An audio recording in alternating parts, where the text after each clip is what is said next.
श्रीमन्लक्ष्मीनिसुम्हे कटुतरनिरदत्रस्थ विश्वाण्डोग्रे वीरे दैत्येन्द्रवक्रोविलनोदिते भीषणे विष्णुसंज्ञे भूयात् भक्तिपरामे ज्वलति सकलविस्तार्वभौमेति भद्रे मत्यो सर्वस्य मृत्यो मृत्तिकृतिविनतानन्दकम्पे मुकुन्दे श्रीरङ्गनाथस्य नृगोपयतेतदृष्टं लक्ष्मीसम्मचरितकरुणैकपात्रम् श्रीरङ्गवीरघुराक्षरगोपहृत्यं वेदान्तदेशिकेन्द्रां प्रपद्ये यो नित्यमच्युतपदाम्बुजविमरुक्मव्यामोहतस्तरितराणि तनाय मे अस्मद्गुरो भगवतोऽस्य दैहिकसिन्धो रामानुजस्य चरणं शरणं प्रपद्ये श्रीमान् वेङ्कटनाथार्य कविताकेसरी वर्यो मे सन्निधत्तां सदा हृदि ಇದರ ನಾವೆಲ್ಲ ನಾಳೆ ನಮ್ಮ ದರ್ಶನ ಸ್ಥಾಪಕರಾದ ಭಗವದ್ ರಾಮಾನುಜಾಚಾರ್ಯರ ಜಯಂತಿ ಜನ್ಮದಿನ. ಅದರ ಅಂಗವಾಗಿ TTD ದೇವಸ್ಥಾನದ ಕಡೆಯಿಂದ ಏರ್ಪಾಟಾಗಿರುವ 3 ದಿವಸಗಳ ಉಪನ್ಯಾಸ ಕಾರ್ಯಕ್ರಮದಲ್ಲಿ ಈ ದಿನ ನಾವು ಯಾಕೆ ನೆನೆಸ್ಕೋಬೇಕು, ಅವರು ಮಾಡಿರೋ ಲೋಕಹಿತ ಏನು ಅನ್ನೋದನ್ನು ತಿಳ್ಕೊಳ್ಳೋದಕ್ಕಾಗಿ ಭಗವದ್ ರಾಮಾನುಜಾಚಾರ್ಯರ ಸಿದ್ಧಾಂತ ಏನು, ಅವರು ನಮಗೆ ಮಾಡಿದ ಉಪದೇಶ ಏನು, ಅದರಿಂದ ನಮಗೆ ಏರ್ಪಟ್ಟಿರೋ ಲಾಭ ಇದನ್ನು ತಿಳ್ಕೊಂಡ್ವಿ ಅಂದರೆ ಆಗ ಅವ್ರು ನೆನೆಸ್ಕೊಳ್ಳೋದ್ರಲ್ಲೇ ಔಚಿತ್ಯ ಇದೆ, ಇದು ಸರಿ ಅಂತ ಹೇಳ್ಬೋದು. ಈಗ ರಾಮಾನುಜಾಚಾರ್ಯರ ಸಿದ್ಧಾಂತ ಒಂದು ಉಪನಿಷತ್ತುಗಳ ಸಿದ್ಧಾಂತ. ಉಪನಿಷತ್ತುಗಳು ವೇದದಲ್ಲಿರುವ ತತ್ವ ವಿಚಾರಪರವಾದ ಭಾಗ. ವೇದಗಳಲ್ಲಿ 2 ವಿಧವಾದ ವಿಭಾಗಗಳಿದೆ. ಸಾಮಾನ್ಯ ಜನಕ್ಕೆ ಅವರಿಗೆ ಜೀವನ ಪ್ರಧಾನ, ಅವರು ಜೀವನ ಸಿದ್ಧಿಸಿದರೆ ಆಮೇಲೆ ಆತ್ಮಕ್ಷೇಮ ಜೀವನ ಇದರ ಬಗ್ಗೆ ಯೋಚಿಸ್ಬೋದು. ಮುಖಾಲ್ಪಾಲು ಜನಕ್ಕೆ ಸಾಮಾನ್ಯ ಜೀವನ ಧರ್ಮ ಅರ್ಥ ಕಾಮಗಳಲ್ಲೇ ಕಾಲ ಕಳೆದು ಹೋಗುತ್ತೆ. ಅದಕ್ಕೆ ಹೆಚ್ಚು ಭಾಗ ವೇದದಲ್ಲಿ ಅದರ ಬಗ್ಗೆ ಹೇಳುತ್ತೆ. ಧರ್ಮವನ್ನು ಸಾಧಿಸೋದಕ್ಕೆ, ಅರ್ಥಾರ್ಜನೆಗೆ, ಇಷ್ಟಪಟ್ಟ ವಿಷಯಗಳನ್ನು ಸಾಧಿಸೋದಕ್ಕೆ ಅದಕ್ಕೆ ಬೇಕಾದ್ದನ್ನು ಹೇಳುವಂತಹದ್ದು ವೇದದಲ್ಲಿರುವ ಪ್ರಥಮ ಭಾಗ ಅಂತ ಹೇಳ್ತೀವಿ. ಮೊದಲು ಎಲ್ಲರಿಗೂ ಬೇಕಾಗಿರೋದು ನಮಗೆ ಹಸಿರು ಬಾಯಾರಿಕೆ ಇರೋರಿಗೆ ತತ್ವಜ್ಞಾನದ ಬಗ್ಗೆ ಮಾತಾಡೋಕ್ಕಾಗೋದಿಲ್ಲ. ಇದಕ್ಕೆ ಮೊದಲು ಶಾಂತಿ ಏರ್ಪಟ್ಟಾಗ, ಹೊಟ್ಟೆ ತುಂಬಿದ್ದಾಗ ಆವಾಗ ತತ್ವ ವಿಚಾರ ಮಾಡುವುದು. ವೇದದಲ್ಲಿ 2 ಭಾಗ. ಮೊದಲನೇ ಭಾಗಕ್ಕೆ ಕರ್ಮಕಾಂಡ ಅಂತ ಹೇಳ್ತೀವಿ. ದೈನಂದಿನ ಜೀವನಕ್ಕೆ ಬೇಕಾಗಿರೋ ವಿಷಯವನ್ನೆಲ್ಲ ಹೇಳಿ ಇದರಲ್ಲಿ ಒಂದು ಮಟ್ಟಿಗೆ ತಾನು ಒಂದು ನೆಲೆಯನ್ನು ಕಂಡಿರೋನಿಗೆ ಇಷ್ಟೇನ ಜೀವನದಲ್ಲಿರೋದು ಇದಕ್ಕಿಂತ ಏನಾದರೂ ಇದೆಯಾ ಅನ್ನೋ ಪ್ರಶ್ನೆ ಬರುವಾಗ ತತ್ವ ವಿಚಾರವನ್ನು ಹೇಳುವಂಥದ್ದು ಉಪನಿಷತ್ತೆಂಬ ಮುಂದಿನ ಭಾಗ. ಗಣಿತದಲ್ಲೇ ಪೂರ್ವ ಭಾಗ, ಉತ್ತರ ಭಾಗ ಅಂತ ಹೇಳ್ಬೋದು, ಕರ್ಮಭಾಗ, ಜ್ಞಾನ ಭಾಗ ಅಂತ ಹೇಳ್ಬೋದು. ಎರಡರಲ್ಲೂ 2 ಸೇರಿದ್ದಾಗಲೂ ಕೂಡ ಒಂದು ಪ್ರಧಾನವಾದ ಉದ್ದೇಶ. 10 ವಯಸ್ಸು ಹುಡುಗ ತಾನು ಉಪನಯನವಾಗಿರ್ತೇವೆ ವೇದ ಕಲಿತಾನೆ. ಅವರಿಗೆ ಉಪನಿಷತ್ತನ್ನು ಮೊದಲು ಹೇಳಿ ಲಾಭ ಇಲ್ಲ. ಅವ್ರಿಗೆ ಮೊದಲು ಜೀವನ ಅಂದರೆ ಏನು, ಕಷ್ಟ ಸುಖ ಅಂತ ಏನು ಗೊತ್ತಾಗಬೇಕು. ಆದರೆ ಈಗ ಇವ್ರಿಗೆ ಕಲಿಯದೇ ಹೋದರೆ 65 ಇವ್ರು ಬೇಕು ಅಂದಾಗ ಕಲಿಯೋದಕ್ಕೂ ಆಗೋದು, ಕಲಿಯೋದಕ್ಕಾಗಲ್ಲ, ತಿಳ್ಕೊಳ್ಳೋಕ್ಕಾಗಲ್ಲ. ಈ 2ರಲ್ಲೇ ವೇದ ಏನು ಮಾಡಿಬಿಟ್ಟಿದೆ, ಮೊದಲು ಪೂರ್ತಿ ಮಂತ್ರ ಕಲ್ತ್ಬಿಡು. ಅದರಲ್ಲಿ ಮೊದಲು ಭಾಗವನ್ನು ಮೊದಲು ಉಪಯೋಗಿಸ್ತಾಪ. ಮದುವೆ ಮಾಡ್ಕೋ, ಮಕ್ಕಳನ್ನ ಹೇಳೋದಾಗಲಿ, ಲೋಕದಲ್ಲಿರೋ ಲೌಕಿಕ ಕಾರ್ಯಗಳನ್ನು ನೋಡೋದು ಇದು ಮಾಡಲಿ. ಕ್ರಮೇಣ ಏನಾಗುತ್ತೆ, ಸುಖ ದುಃಖಗಳನ್ನು ಅನುಭವಿಸಿದಾಗ ಇದರಲ್ಲೇ ಶಾಶ್ವತವಾದ್ದೇನು, ಅಸ್ಥಿರವಾದ ಯಾವುದು ಅನ್ನೋ ವಿಚಾರ ಮತ್ತೆ ಬರುತ್ತೆ. ಆ ವಯಸ್ಸು ಅದಕ್ಕೆ ತಕ್ಕಾದ ಒಂದು ಪಕ್ವತೆ, ಮನಸ್ಸಿನ ಪಕ್ವತೆ ಬರೋ ಸಮಯದಲ್ಲಿ ಅದಕ್ಕೆ ಬೇಕಾದ ವಿಷಯವನ್ನು ವೇದಗಳು ಹೇಳಿದೆ. ಅಪ್ಪ ಕಲಿಯೋದು ಆಮೇಲೆ ಕಲಿಯೋಕ್ಕಾಗಲ್ಲ, ಚಿಕ್ಕಂದಲ್ಲಿ ಪೂರ್ತಿ ಕಲ್ತ್ಕೊಡು. ಕಲ್ತದಲ್ಲಿ ಬಳಸೋದು ಮೊದಲಿರೋದು ಧರ್ಮಾರ್ಥ ಕಾಮಗಳ ವಿಷಯ. ಅದಕ್ಕೆ ಒಂದು 40-50 ವರ್ಷ ಕಲಿ. 60 ವಯಸ್ಸು ಆಗೋವರೆಗೆ ಇವನು ಸಾಮಾನ್ಯವಾಗಿ ಲೌಕಿಕವಾದ ತನ್ನ ಹೊಣೆಗಳನ್ನೆಲ್ಲ ಪೂರ್ತಿ ಮಾಡಿಕೊಳ್ಳಿ. ವೇದಗಳಲ್ಲಿ ಏನು ಮಾಡಿದರೆ ರಾಮಾನುಜರು ಇದನ್ನು ಇಟ್ಕೊಂಡೆ ಒಂದು ಸಿದ್ಧಾಂತವನ್ನು ಮಾಡ್ತಾರೆ. ಒಬ್ಬ ಹುಟ್ಟುವಾಗಲೇ ಇವನು ಸಾಲಗಾರನಾಗಿ ಹುಟ್ಟುತ್ತಾನೆ. ಇವನು ಋಷಿಗಳಿಗೆ ಸಾಲಗಾರನಾಗಿದ್ದಾನೆ, ದೇವತೆಗಳಿಗೆ ಸಾಲಗಾರನಾಗಿದ್ದಾನೆ, ಪಿತೃದೇವತೆಗಳಿಗೆ ಸಾಲಗಾರನಾಗಿದ್ದಾನೆ. ಹುಟ್ಟುವಾಗಿ ಏನು ಮಾಡಬೇಕು, ವೇದಾಧ್ಯಯನ ಮಾಡಿದರೆ ಋಷಿಗಳ ಸಾಲವನ್ನು ತೀರಿಸ್ತಾನೆ. ಈ ಮಂತ್ರ ಈ ಋಷಿ ಕಂಡಿದ್ದು, ಅವರು ಉಪದೇಶ ಮಾಡಿದ್ದಾರೆ, ಅದನ್ನು ನಾವು ಬಳಸ್ತಾ ಇದ್ದೀವಿ. ಒಂದು ಗಾಯತ್ರಿ ಮಂತ್ರ ಅಂದರೆ ಅದಕ್ಕೆ ವಿಶ್ವಾಮಿತ್ರ ಋಷಿ ಇದ್ದಾರೆ, ಅದಕ್ಕೊಂದು ಛಂದಸ್ಸಿದೆ, ಅದಕ್ಕೊಂದು ದೇವತೆ ಉಂಟು, ಅದರಿಂದ ಈ ಪ್ರಯೋಜನ. ಹೀಗೆ ಮಂತ್ರವನ್ನು ಕಲಿಯೋದ್ರಿಂದ ಮೊದಲು ಇವನು ಋಷಿಗಳ ಋಣವನ್ನು ತೀರಿಸ್ತಾನೆ, ಸಾಲವನ್ನು ತೀರಿಸ್ತಾನೆ. ಅವರ ಅನುಗ್ರಹ ಸಿಕ್ಕಿದಾಗ ಏನಾಗುತ್ತೆ, ದೇವ ಕಾರ್ಯ ಮಾಡೋಕ್ಕಾಗುತ್ತೆ. ಇವನು ಗುರುಕುಲದಲ್ಲಿ ಋಣಚಾರಿಯಾಗಿದ್ದು ವೇದ ಕಲಿತಾನೆ, ಅವಾಗಲೇ ಋಷಿ ಋಣ ತೀರುತ್ತೆ ಇವರಿಗೆ. ನಂತರ ಈ ಮಂತ್ರಗಳನ್ನೆಲ್ಲ ಕಲ್ತಿರೋನು ಮದುವೆ ಮಾಡ್ಕೊಳ್ತಾನೆ, ಉಪಾಸನೆ ಮಾಡ್ತಾನೆ, ಅಗ್ನಿಹೋತ್ರ ಮಾಡ್ತಾನೆ, ಯಾಕೆ ಇತ್ಯಾದಿಗಳು ಮಾಡ್ತಾನೆ ಅಂದರೆ ದೇವತೆಗಳಿಗೆಲ್ಲ ತೃಪ್ತಿ ಉಂಟಾಗುತ್ತೆ. ದೇವತೆಗಳ ತೃಪ್ತಿಯಿಂದ ಏನು ಬರುತ್ತೆ ಅಂದರೆ ಮಳೆ ಬೆಳೆ ಎಲ್ಲ ಚೆನ್ನಾಗಿ ಆಗುತ್ತೆ, ಆರೋಗ್ಯ ಸೌಕರ್ಯ ಹೆಚ್ಚು, ಇವನಿಗೆ ಕೀರ್ತಿ ಉಂಟಾಗ್ಬೋದು, ಯಶಸ್ಸು ವಿಜಯ ಇಂಥ ಅನೇಕ ಲೋಕದಲ್ಲಿ ಒಂದು ಪ್ರತಿಷ್ಠೆ ಉಂಟಾಗೋದಕ್ಕೆ, ಗೌರವ ಉಂಟಾಗೋದಕ್ಕೆ ಬೇಕಾದ್ದೆಲ್ಲ ದೇವತೆಗಳ ಅನುಗ್ರಹದಿಂದ ಸಿಗುತ್ತೆ. ಆಗ ದೇವತೆಗಳಿಗೆ ಹೋಮ ಮಾಡೋದ್ರಿಂದ ಅವರ ಸಾಲವನ್ನು ತೀರಿಸಿದಾಗ ಆಗುತ್ತೆ. ಅದೇ ಸಮಯದಲ್ಲಿ ಇವನಿಗೆ ಮಕ್ಕಳನ್ನು ಹೇಳೋದ್ರಿಂದ ವಂಶವನ್ನು ಮುಂದುವರಿಸ್ಕೊಂಡು ಈ ಧರ್ಮ, ಸನಾತನ ಧರ್ಮ ಹೀಗೆ ಉಳಿಯೋ ಹಾಗೆ ಮಾಡಿದ್ರೆ ಪಿತೃದೇವತೆಗಳ ತೃಪ್ತಿಯು ಉಂಟಾಗುತ್ತೆ. ಈಗ ಇವನು ಸಾಲದಿಂದ ಹುಟ್ಟಿದವನು ಎಲ್ಲ ಸಾಲಗಳನ್ನು ತೀರಿಸಿದಾಗ ನಾನು ಇನ್ಯಾರಿಗೂ ಏನೋ ನನಗೆ ಹೊಣೆ ಬಾಕಿ ಇಲ್ಲ, ಈಗ ನಾವು ಹುಟ್ಟುವಾಗಲೇ ತಲೆ ಮೇಲೆ ಸಾಲ ಇತ್ತು, ಸಾಲವನ್ನು ತೀರಿಸ್ಕೊಂಡ್ವಿ, ಆಮೇಲೆ ಈಗ ನಾವು ಸ್ವತಂತ್ರವಾಗಿದ್ದೇವೆ, ಈಗ ನಮಗೆ ಯಾವುದು ಕ್ಷೇಮ, ನಾನು ಅನ್ನೋದು ಯಾರು, ನನಗಿನ್ನಾರು ಮೇಲವರು ಇದ್ದಾರಾ ಅಥವಾ ನಾನೇ ಬ್ರಹ್ಮವ, ಹೀಗೆಲ್ಲ ಈ ವೇದಾಂತಗಳಲ್ಲಿ ಹೇಳಿರೋ ಶಬ್ದದ ಬಗ್ಗೆ, ಆ ವಿಚಾರದ ಬಗ್ಗೆ ಚಿಂತಿಸೋದಕ್ಕೆ ಒಂದು ಅವಕಾಶ ಸಿಗುತ್ತೆ. ಈ ರೀತಿ ಅಪ್ಪ ಮಾಡೋಗಿ ಸಾಲವನ್ನು ತೀರಿಸ್ಬೇಕಾಗಿ ಬರ್ಬೋದು, ಅಥವಾ ತಾನೇ ಮಾಡಿ ಸಾಲವನ್ನು ತಾನು ತೀರಿಸ್ತಾನೆ. ಒಂದು ದಿವಸ ಹಬ್ಬ ಅಂತ ನೆಮ್ಮದಿಯಾಗಿ ಸಾಲ ಏನೂ ಇಲ್ಲ, ಏಷವ ಅನುನಃ ಅಂತ ಶ್ರುತಿ ಹೇಳುತ್ತೆ. ಸಾಲವಿಲ್ಲದೆ ಇರೋ ಒಬ್ಬ ವ್ಯಕ್ತಿಗೆ ಸ್ವತಂತ್ರವಾಗಿ ಒಂದು ಒಳ್ಳೆಯದನ್ನು ಯೋಚಿಸಿ ಮಾಡಬಹುದು, ಮಾಡಿ ಬೇಕಿದ್ದನ್ನು ಸಾಧಿಸಬಹುದು. ಆ ಸಮಯದಲ್ಲಿ ನೀನು ಯಾರು, ನಿನ್ನ ಆತ್ಮ ಅನ್ನೋದೇನು, ನಿನಗೆ ಯಾರು ಸ್ವಾಮಿ ಇದ್ದಾರ, ಅವ್ರ ಬಗ್ಗೆ ನೀನೇನು ಮಾಡಿದ್ದೆ, ಇದ್ರ ಬಗ್ಗೆ ಎಲ್ಲ ಯೋಚಿಸು ಅಂತ ಶ್ರುತಿ ಹೇಳುತ್ತೆ. ಇದನ್ನ ಉಪನಿಷತ್ತುಗಳು ಎಂಬ ಉತ್ತರ ಭಾಗ ವೇದಗಳಲ್ಲಿ ಹೇಳಿದೆ.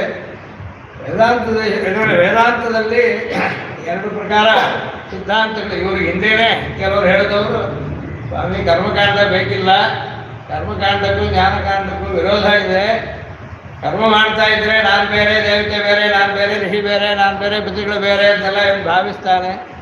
ಆದರೆ ಉಪನಿಷತ್ತಲ್ಲಿ ಹೇಳೋದು ಒಂದೇ ಇರೋದು, ಹೆಚ್ಚು ಇಲ್ಲ, ದೇಹ ನಾನಾಸ್ತಿ ಕಿಂಚನ ಏಕಮೇವ ಅದ್ವಿತೀಯಂ ಹೀಗೆಲ್ಲ ಹೇಳುತ್ತೆ. ಆದ್ದರಿಂದ ಇದೆಲ್ಲ ಬರೀ ತೋರಿಕೆ, ಇದು ನಿಜ ಅಲ್ಲ ಅಂತ ಒಬ್ಬರು ಇದಕ್ಕೆ ವ್ಯಾಖ್ಯಾನ ಮಾಡ್ಕೊಂಡು ಹೋಗಿದ್ದಾರೆ. ಆ ಸಮಯದಲ್ಲಿ ರಾಮಾನುಜರು ಹೇಳುವಾಗ ಅಪ್ಪ ಇದನ್ನು ಸುಳ್ಳಾಗಬೇಕಾಗಿಲ್ಲ, ಇರೋದು ಒಂದೇ ಅಂತ ಹೇಳಿದ್ರು, ಅನೇಕ ವಸ್ತುಗಳಿದೆ ಅಂತ ಹೇಳಿದ್ರು, ಎರಡಕ್ಕೂ ವಿರೋಧ ಇರಬೇಕಾಗಿಲ್ಲ, ಇದು ನಿಜ ಅದು ನಿಜ, ಎರಡೂ ಇದೆ, ಎರಡೂ ರೀತಿಯಾದ ವಾದಗಳು ಉಪನಿಷತ್ತುಗಳಲ್ಲಿದೆ, ವೇದಗಳು ಅನೇಕ ಕಡೆ ಇದೆ. ದೇವತೆಗಳನ್ನು ಕುರಿತು ಹೋಮ ಮಾಡು, ಋಷಿಗಳಿಗೆ ತರ್ಪಣ ಕೊಡು, ಪಿತೃಗಳಿಗೆ ತರ್ಪಣ ಕೊಡು, ಶ್ರಾದ್ದ ಮಾಡು, ಹೀಗೆಲ್ಲ ಹೇಳಿರುವಾಗ ನೀನು ಬೇರೆ ಅವ್ರು ಬೇರೆ, ನಿನ್ನಿಂದ ಅವ್ರಿಗೆ ಆಗಬೇಕಾದ್ದಿದೆ ಅನ್ನೋದು ಇದು ಸ್ವಾಭಾವಿಕವಾದ, ಸುಳ್ಳು ಅಂತ ಹೇಳಬೇಕಾದ ಅವಶ್ಯಕತೆ ಇಲ್ಲ. ಹಾಗಿದ್ರೆ ಏಕಮೇವ ಅದ್ವಿತೀಯಂ ಅನ್ನೋದೇನು, ದೇಹ ನಾನಾಸ್ತಿ ಕಿಂಚನ ಅನ್ನೋದೇನು, ಹೆಚ್ಚು ಇಲ್ಲ, ಯಾವುದು ಇರೋದು ಒಂದೇನೆ ಅಂತ ಹೇಳಿದ್ರೆ ಇವರೆಲ್ಲ ಏನು ಒಂದು ಅಂತ ಅನ್ನೋದಕ್ಕೆ ಏನು ಅರ್ಥ ಹೇಳಬೇಕು? ಅನೇಕ ಅಂತ ಹೇಳೋದ್ರಲ್ಲಿ ಔಚಿತ್ಯ ಇದೆ, ನೋಡ್ತೀವಿ ನಾವು ಇಷ್ಟು ಜನ ನೋಡ್ತಾ ಇದ್ದೀವಿ.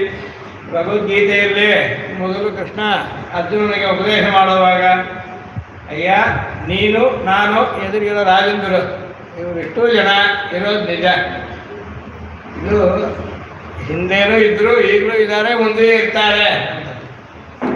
ಅಲ್ಲಿ ಮೂರೂ ಕಾಲದಲ್ಲೂ ಪ್ರಶ್ನೆ ಕೇಳೋನೊಬ್ಬ, ಉತ್ತರ ಹೇಳೋನೊಬ್ಬ, ಸಾಮಾನ್ಯ ಸಭಿಕರಾಗಿ ಹೊರಗಡೆ ಇರೋ ಮೂರು ವಿಭಾಗ ಮಾಡಿಕೊಂಡು ಅಹಂ ತ್ವಂ ಇವೆ ಅಂತ ಮೂರು ಶಬ್ದಗಳನ್ನು ಹೇಳ್ಕೊಂಡು ಇವರು ಮೊದಲು ಇದ್ರು, ಇವಾಗಲೂ ಇದ್ದಾರೆ, ಮುಂದೂ ಇರ್ತಾರೆ, ಇದನ್ನೆಲ್ಲ ಸುಳ್ಳು ಅಂತ ಹೇಳಬೇಕಾದ ಅವಶ್ಯಕತೆ ಇಲ್ಲ. ಆದರೆ ಒಂದೇ ಅನ್ನೋದನ್ನು ಹೇಗೆ ಸಾಧಿಸೋದು, ಇದು ಸಮಸ್ಯೆ. ನಾವು ಏನು ಮಾಡಬಹುದು ಅಂದರೆ ಈ ಎರಡು ರೀತಿಯಾದ ವಾಕ್ಯಗಳಲ್ಲಿ, ವೇದಗಳಲ್ಲಿ ಇರೋದು ಒಂದೇ, ಒಂದೇ ಸತ್ಯ ಶಾಶ್ವತ ಅನ್ನೋದು ಒಂದು ಮಾತು. ಅನೇಕ ವಸ್ತುಗಳಿದೆ, ಅದನ್ನು ಅಸ್ಥಿರವಾಗಿದೆ, ಸ್ಥಿರವಾಗಿದೆ, ಕೆಲವು ನಿಲ್ಲುತ್ತೆ, ಕೆಲವು ಹೋಗುತ್ತೆ, ಇದೆಲ್ಲ ಇರ್ಬೋದು. ಇದೆರಡೂ ರೀತಿಯಾದ್ದಕ್ಕೆ ಒಂದಕ್ಕೆ ಭೇದವಾಕ್ಯ, ಭೇದ ಶ್ರುತಿ ಅಂತ ಹೇಳ್ತೀವಿ. ಬೇರೆ ಬೇರೆ ವಸ್ತುಗಳು, ಇದು ಬೇರೆ, ಅದು ಬೇರೆ, ಅದು ಬೇರೆ, ಇದಲ್ಲ, ಅದು ಇದಲ್ಲ ಅಂತ ಹೇಳುವಂತಹದ್ದು ಭೇದ ಶ್ರುತಿ ಅಂತ ಹೇಳ್ತೀವಿ. ಅಭೇದ ಶ್ರುತಿ ಅಂತ ಕೆಲವಿದೆ, ಇದು ಬೇರೆ, ಅದು ಬೇರೆ ಅಲ್ಲ, ನೀನು ಬೇರೆ, ನಾನು ಬೇರೆ ಅಲ್ಲ. ಒಬ್ಬ ದೇವತೆಯನ್ನು ಕುರಿತು ಉಪಾಸನೆ ಮಾಡೋನು, ಯಾ ದೇವತೆ ನೀನು ಬೇರೆ, ನಾನು ಬೇರೆ ಅಲ್ಲ, ನಾನೇ ನೀನು, ನೀನೇ ನಾನು ಅಂತ ಉಪಾಸನೆ ಮಾಡು ಅಂತ ಅದು ಹೇಳುತ್ತೆ ಉಪನಿಷತ್ತಲ್ಲಿ. ನಾನು ನೀನು ಬೇರೆ ಅಲ್ಲ ಅಂತ ಹೇಳುವಾಗ ನಾನು ನೀನು ಶಬ್ದಗಳು ಮಾತ್ರ ಇದ್ದೇ ಇದೆ ತಾನೆ. ಅವಾಗಲೂ ಕೂಡ ಎರಡು ಒಂದು ಅಂತ ಹೇಳೋಕ್ಕಾಗತ್ತೆ ಹೊರತು ಒಂದೇ ಒಂದು ಅಂತ ಹೇಳಬೇಕಾದ ಅವಶ್ಯಕತೆ ಇಲ್ಲ. ಒಂದಿದೆ ಅಂತ ಹೇಳೋದಾದರೆ ಯಾತಕ್ಕೆ ಒಂದಿದೆ ಅಂತ ಹೇಳ್ತಾ ಇದ್ದಾರೆ ಅವರು? ಒಂದು ವೇಳೆ ಹೆಚ್ಚೇನಾದ್ರು ಇದೆಯೋ ಅನ್ನೋ ಸಂದೇಹ ಬರೋಕ್ಕಾಗುತ್ತೆ. ಇರೋದೇ ಒಂದಾದರೆ ನಮ್ಮಲ್ಲಿ ರಾಮಾನುಜರಿಗೆ ಅವರ ಪ್ರಾಚಾರ್ಯರಾದವರು ಯಾಮನಾಚಾರ್ಯರನ್ನವರು ಅವರು ಇದನ್ನು ಈ ಅದ್ವೈತ ವಿಚಾರವನ್ನು ಇರೋದು ಒಂದೇ ಬ್ರಹ್ಮ ಒಂದೇ ಬಾಕಿ ಜಗತ್ತೆಲ್ಲ ಮಿಥ್ಯೆ ಅಂತ ಹೇಳಿದರೆ ಶಂಕರಾಚಾರ್ಯರ ಮಾತನ್ನು ಇದು ಹೀಗೆಲ್ಲ ಅರ್ಥ ಮಾಡಬೇಕಾದ್ದು. ಇದಕ್ಕೆ ಸಮಂಜಸವಾಗಿ ಅರ್ಥ ಮಾಡಬೇಕಾದ್ರೆ ಅವರು ರಾಮನಾಚಾರ್ಯರು ತೋರಿಸ್ಕೊಟ್ಟು ಒಂದು ದಾರಿ ಇದೆ. ಏನಪ್ಪ ಇದೆ? ಏಕಮೇವ ಅದ್ವಿತೀಯಂ ಅಂತ ಶ್ರುತಿ ಹೇಳುತ್ತೆ. ಇರೋದು ಒಂದೇ, ಎರಡನೇದಿಲ್ಲ ಅನ್ನೋದು ಉಂಟು. ಅವಾಗ ಅವರೇನು ದೃಷ್ಟಾಂತ ಹೇಳಿದ್ರು ಅಂದರೆ, ಚೋಳ ರಾಜ ಒಬ್ಬ, ಅವರ ಕಾಲದಲ್ಲಿ ಚೋಳ ದೇಶದಲ್ಲಿ ದ್ರಾವಿಡ ದೇಶದಲ್ಲಿ ರಾಜ ಒಬ್ಬ ಇದ್ದ. ಅವನು ಎಲ್ಲರನ್ನೂ ಗೆದ್ದು ಸಾಮ್ರಾಟ ಆಗಿದ್ದ. ಅವನನ್ನು ಗೆಲ್ಲೋರು ಯಾರೂ ಇಲ್ಲ, ಎಲ್ಲರೂ ಅವನಿಗೆ ಅಧೀನವಾಗಿ ವಶವಾಗಿದ್ರು. ಈಗ ಅವನ ಬಗ್ಗೆ ಹೇಳುವಾಗ ಚೋಳ ನೃಪಃ ಸಮ್ರಾಟ್ ಅದ್ವಿತೀಯೋಸ್ತಿ ಭೂತವೇ ಅಂತ ಆ ಕಾಲದವ್ರು ಹೇಳ್ತಾ ಇದ್ರು. ಈ ಕಾಲದಲ್ಲಿರುವ ಈ ಸಾಮ್ರಾಟ ಆದ ಚೋಳ ರಾಜ ಇದ್ದಾನಲ್ಲ, ಇವನಿಗೆ ಸಮನಾದವರು ಯಾರೂ ಇಲ್ಲ, ಇವನು ಅದ್ವಿತೀಯ. ಈಗ ಅದ್ವಿತೀಯ ಅಂತ ಹೇಳಿದ್ರೆ ಒಬ್ಬರೇ ಇದ್ದಾನೆ ಅಂತ ಅರ್ಥ ಅಲ್ಲ. ಒಬ್ಬರೇ ಇದ್ದರೆ ಅವನು ರಾಜ ಆಗೋದು ಹೇಗೆ? ಯಾರಿಗೆ ರಾಜ ಇವನು ಅನ್ನೋ ಪ್ರಶ್ನೆ ಬರುತ್ತೆ. ಪ್ರಜೆಗಳಿರಬೇಕು, ಮಂತ್ರಿಗಳಿರಬೇಕು, ಅವನಿಗೆ ರಾಣಿಯಂದಿರಬೇಕು, ಅವನಿಗೆ ಮಕ್ಕಳು ಮೊಮ್ಮಕ್ಕಳೆಲ್ಲ ಇರಬೇಕು, ಶತ್ರುಗಳಿದ್ದು ಶತ್ರುಗಳು ಇವನಿಗೆ ವಶವಾಗಿರ್ಬೇಕು. ಇವೆಲ್ಲ ಇದ್ದರೆ ಮಾತ್ರ ಸಾಮ್ರಾಟ್ ಅಂತ ಹೇಳ್ಕೊಳ್ಳೋಕ್ಕಾಗುತ್ತೆ, ಅದ್ವಿತೀಯ ಅಂತ ಹೇಳ್ಕೊಳ್ಳೋಕ್ಕಾಗುತ್ತೆ. ಸಾಮರ್ಥ್ಯದಲ್ಲಿ ಇವನಿಗೆ ಸಮರಾದವರು ಯಾರೂ ಇಲ್ಲ. ಆಗ ಪರೀಕ್ಷೆಯಲ್ಲಿ ಫಸ್ಟ್ ರ್ಯಾಂಕ್ ಬಂದೆ ಅಂತ ಒಬ್ಬ ಹೇಳ್ತಾನೆ ಅಂತ. ಎಷ್ಟು ಜನ ಪರೀಕ್ಷೆ ಬರೆದ್ರು, ನಾವು ಒಬ್ಬರೇ ಬರೆದಿದ್ದು ಅಂತ ಹೇಳಿದ್ರೆ ಫಸ್ಟ್ ರ್ಯಾಂಕ್ ಅಂದರೆ ಏನು ಬೆಲೆ ಅದಕ್ಕೆ? ಅಲ್ಲ ಸ್ವಾಮಿ, ಇರೋದೇ ಒಬ್ಬ, ಅವ್ರು ಅದ್ವಿತೀಯ ಅಂದರೆ ಎಂಥ ದಯ ಇದೆ ಅದ್ವಿತೀಯ ಅಂತ. ನಾವು SSLC ಬರೆಯೋ ಕಾಲದಲ್ಲಿ 19 ಲಕ್ಷ ಜನ ಬರೆದಿದ್ರು, ಅವಾಗ ನಾನು ಫಸ್ಟ್ ರ್ಯಾಂಕ್ ಬಂದೆ ಅಂತ ಹೇಳಿ ಜನ ಹೇಳ್ತಾರೆ. 19 ಲಕ್ಷ ಜನರಲ್ಲಿ ಇವರು ಮೊದಲು, ಅದಕ್ಕೊಂದು ಬೆಲೆ ಇದೆ ಅಂತ. ನೀವು ಸುಮ್ಮನೆ ಇರೋನೇ ಒಬ್ಬ, ಅವನೇ ವಸ್ತು ಅಂತ, ಅವನೇ ಕೊಡ ಯಾಕೆ ಕೊನೆ ಅಂತ ಯಾಕೆ ಹೇಳುವಾಗ ಮತ್ತು ಅಂತ ಯಾಕೆ ಹೀಗೂ ಪ್ರಶ್ನೆ ಬರುತ್ತೆ. ಅದ್ವಿತೀಯ ಶಬ್ದಕ್ಕೆ ಎರಡನೇ ಸಮನಾದ ಎರಡನೇವನಿಲ್ಲ ಅಂತ ಹೇಳಬೇಕು. ರಾಜ ಅದ್ವಿತೀಯ ಅಂತ ಹೇಳಬಹುದು. ಅಥವಾ ಇವಾಗ ಒಂದು ಕೋಟಿಯಲ್ಲಿ ಮೊದಲು ಬಂದ ಒಬ್ಬ ಅಂತ ಹೇಳಿದ್ರೆ ಎಷ್ಟು ಜನರ ಪೈಕಿ ಇವನು ಮೊದಲು ಬಂದ ಅಂತ ಅನ್ನೋ ಪ್ರಶ್ನೆಗೆ ಎಷ್ಟು ಹೆಚ್ಚು ಜನರಲ್ಲಿ ಮೊದಲು ಒಬ್ಬ ಬಂದಿದ್ದರೆ ಅಷ್ಟು ಮಹಾತ್ಮ, ಅವನಿಗೆ ಬೆಲೆ ಹೆಚ್ಚು. ಹಾಗೆ ಬ್ರಹ್ಮಕ್ಕೆ ಈಶ್ವರನಿಗೆ ಹೇಳುವಾಗ ಅದ್ವಿತೀಯ ಅಂತ ಹೇಳಿದ್ರೆ ಎಷ್ಟು ಜನ ದೇವತೆಗಳಿದ್ರು, ಋಷಿಗಳಿದ್ರು ಕೂಡ, ತಪಸ್ವಿಗಳಿದ್ರು ಕೂಡ, ಎಷ್ಟು ಶ್ರಮಪಡೋರಿದ್ರು, ಅವ್ರಿಗೆ ಸಮವಾದವರು ಯಾರೂ ಇಲ್ಲ. ಆ ರೀತಿ ಹೇಳ್ತಾ ಅವರನ್ನು ಅದ್ವಿತೀಯ ಅಂತ ಹೇಳಿದ್ರೆ ಅದಕ್ಕೆ ಬೆಲೆ ಉಂಟು. ಅಲ್ಲ, ಈ ಶಬ್ದಕ್ಕೆ ಹೀಗೆ ಅರ್ಥ ತಗೋಬೇಕು. ಎರಡನೇ ವಸ್ತು ಇಲ್ಲದೇ ಇದ್ದಾಗ ಅದ್ವಿತೀಯ ಅಂತ ಹೇಳೋದ್ರಿಂದ ಏನೂ ಲಾಭ ಇಲ್ಲ. ಯಾರಿಗೆ ಹೇಳಬೇಕು ಇದನ್ನು ಹೋಗಿ? ಎರಡನೇ ವ್ಯಕ್ತಿ ಇಲ್ಲದೇ ಇದ್ದರೆ ಈ ವಾಕ್ಯ ಹೇಳಿದ್ದು ಯಾರಿಗೆ? ಏಕಮೇವ ಅದ್ವಿತೀಯ ಅಂತ ಹೇಳಿದ್ದು ಯಾರಿಗೆ? ಇದು ತಾನೇ ಹೇಳ್ಕೊಳ್ಳುತ್ತೆ ಅಂತಂದರೆ ಏನು ಲಾಭ ಆಗಲಿಲ್ಲ.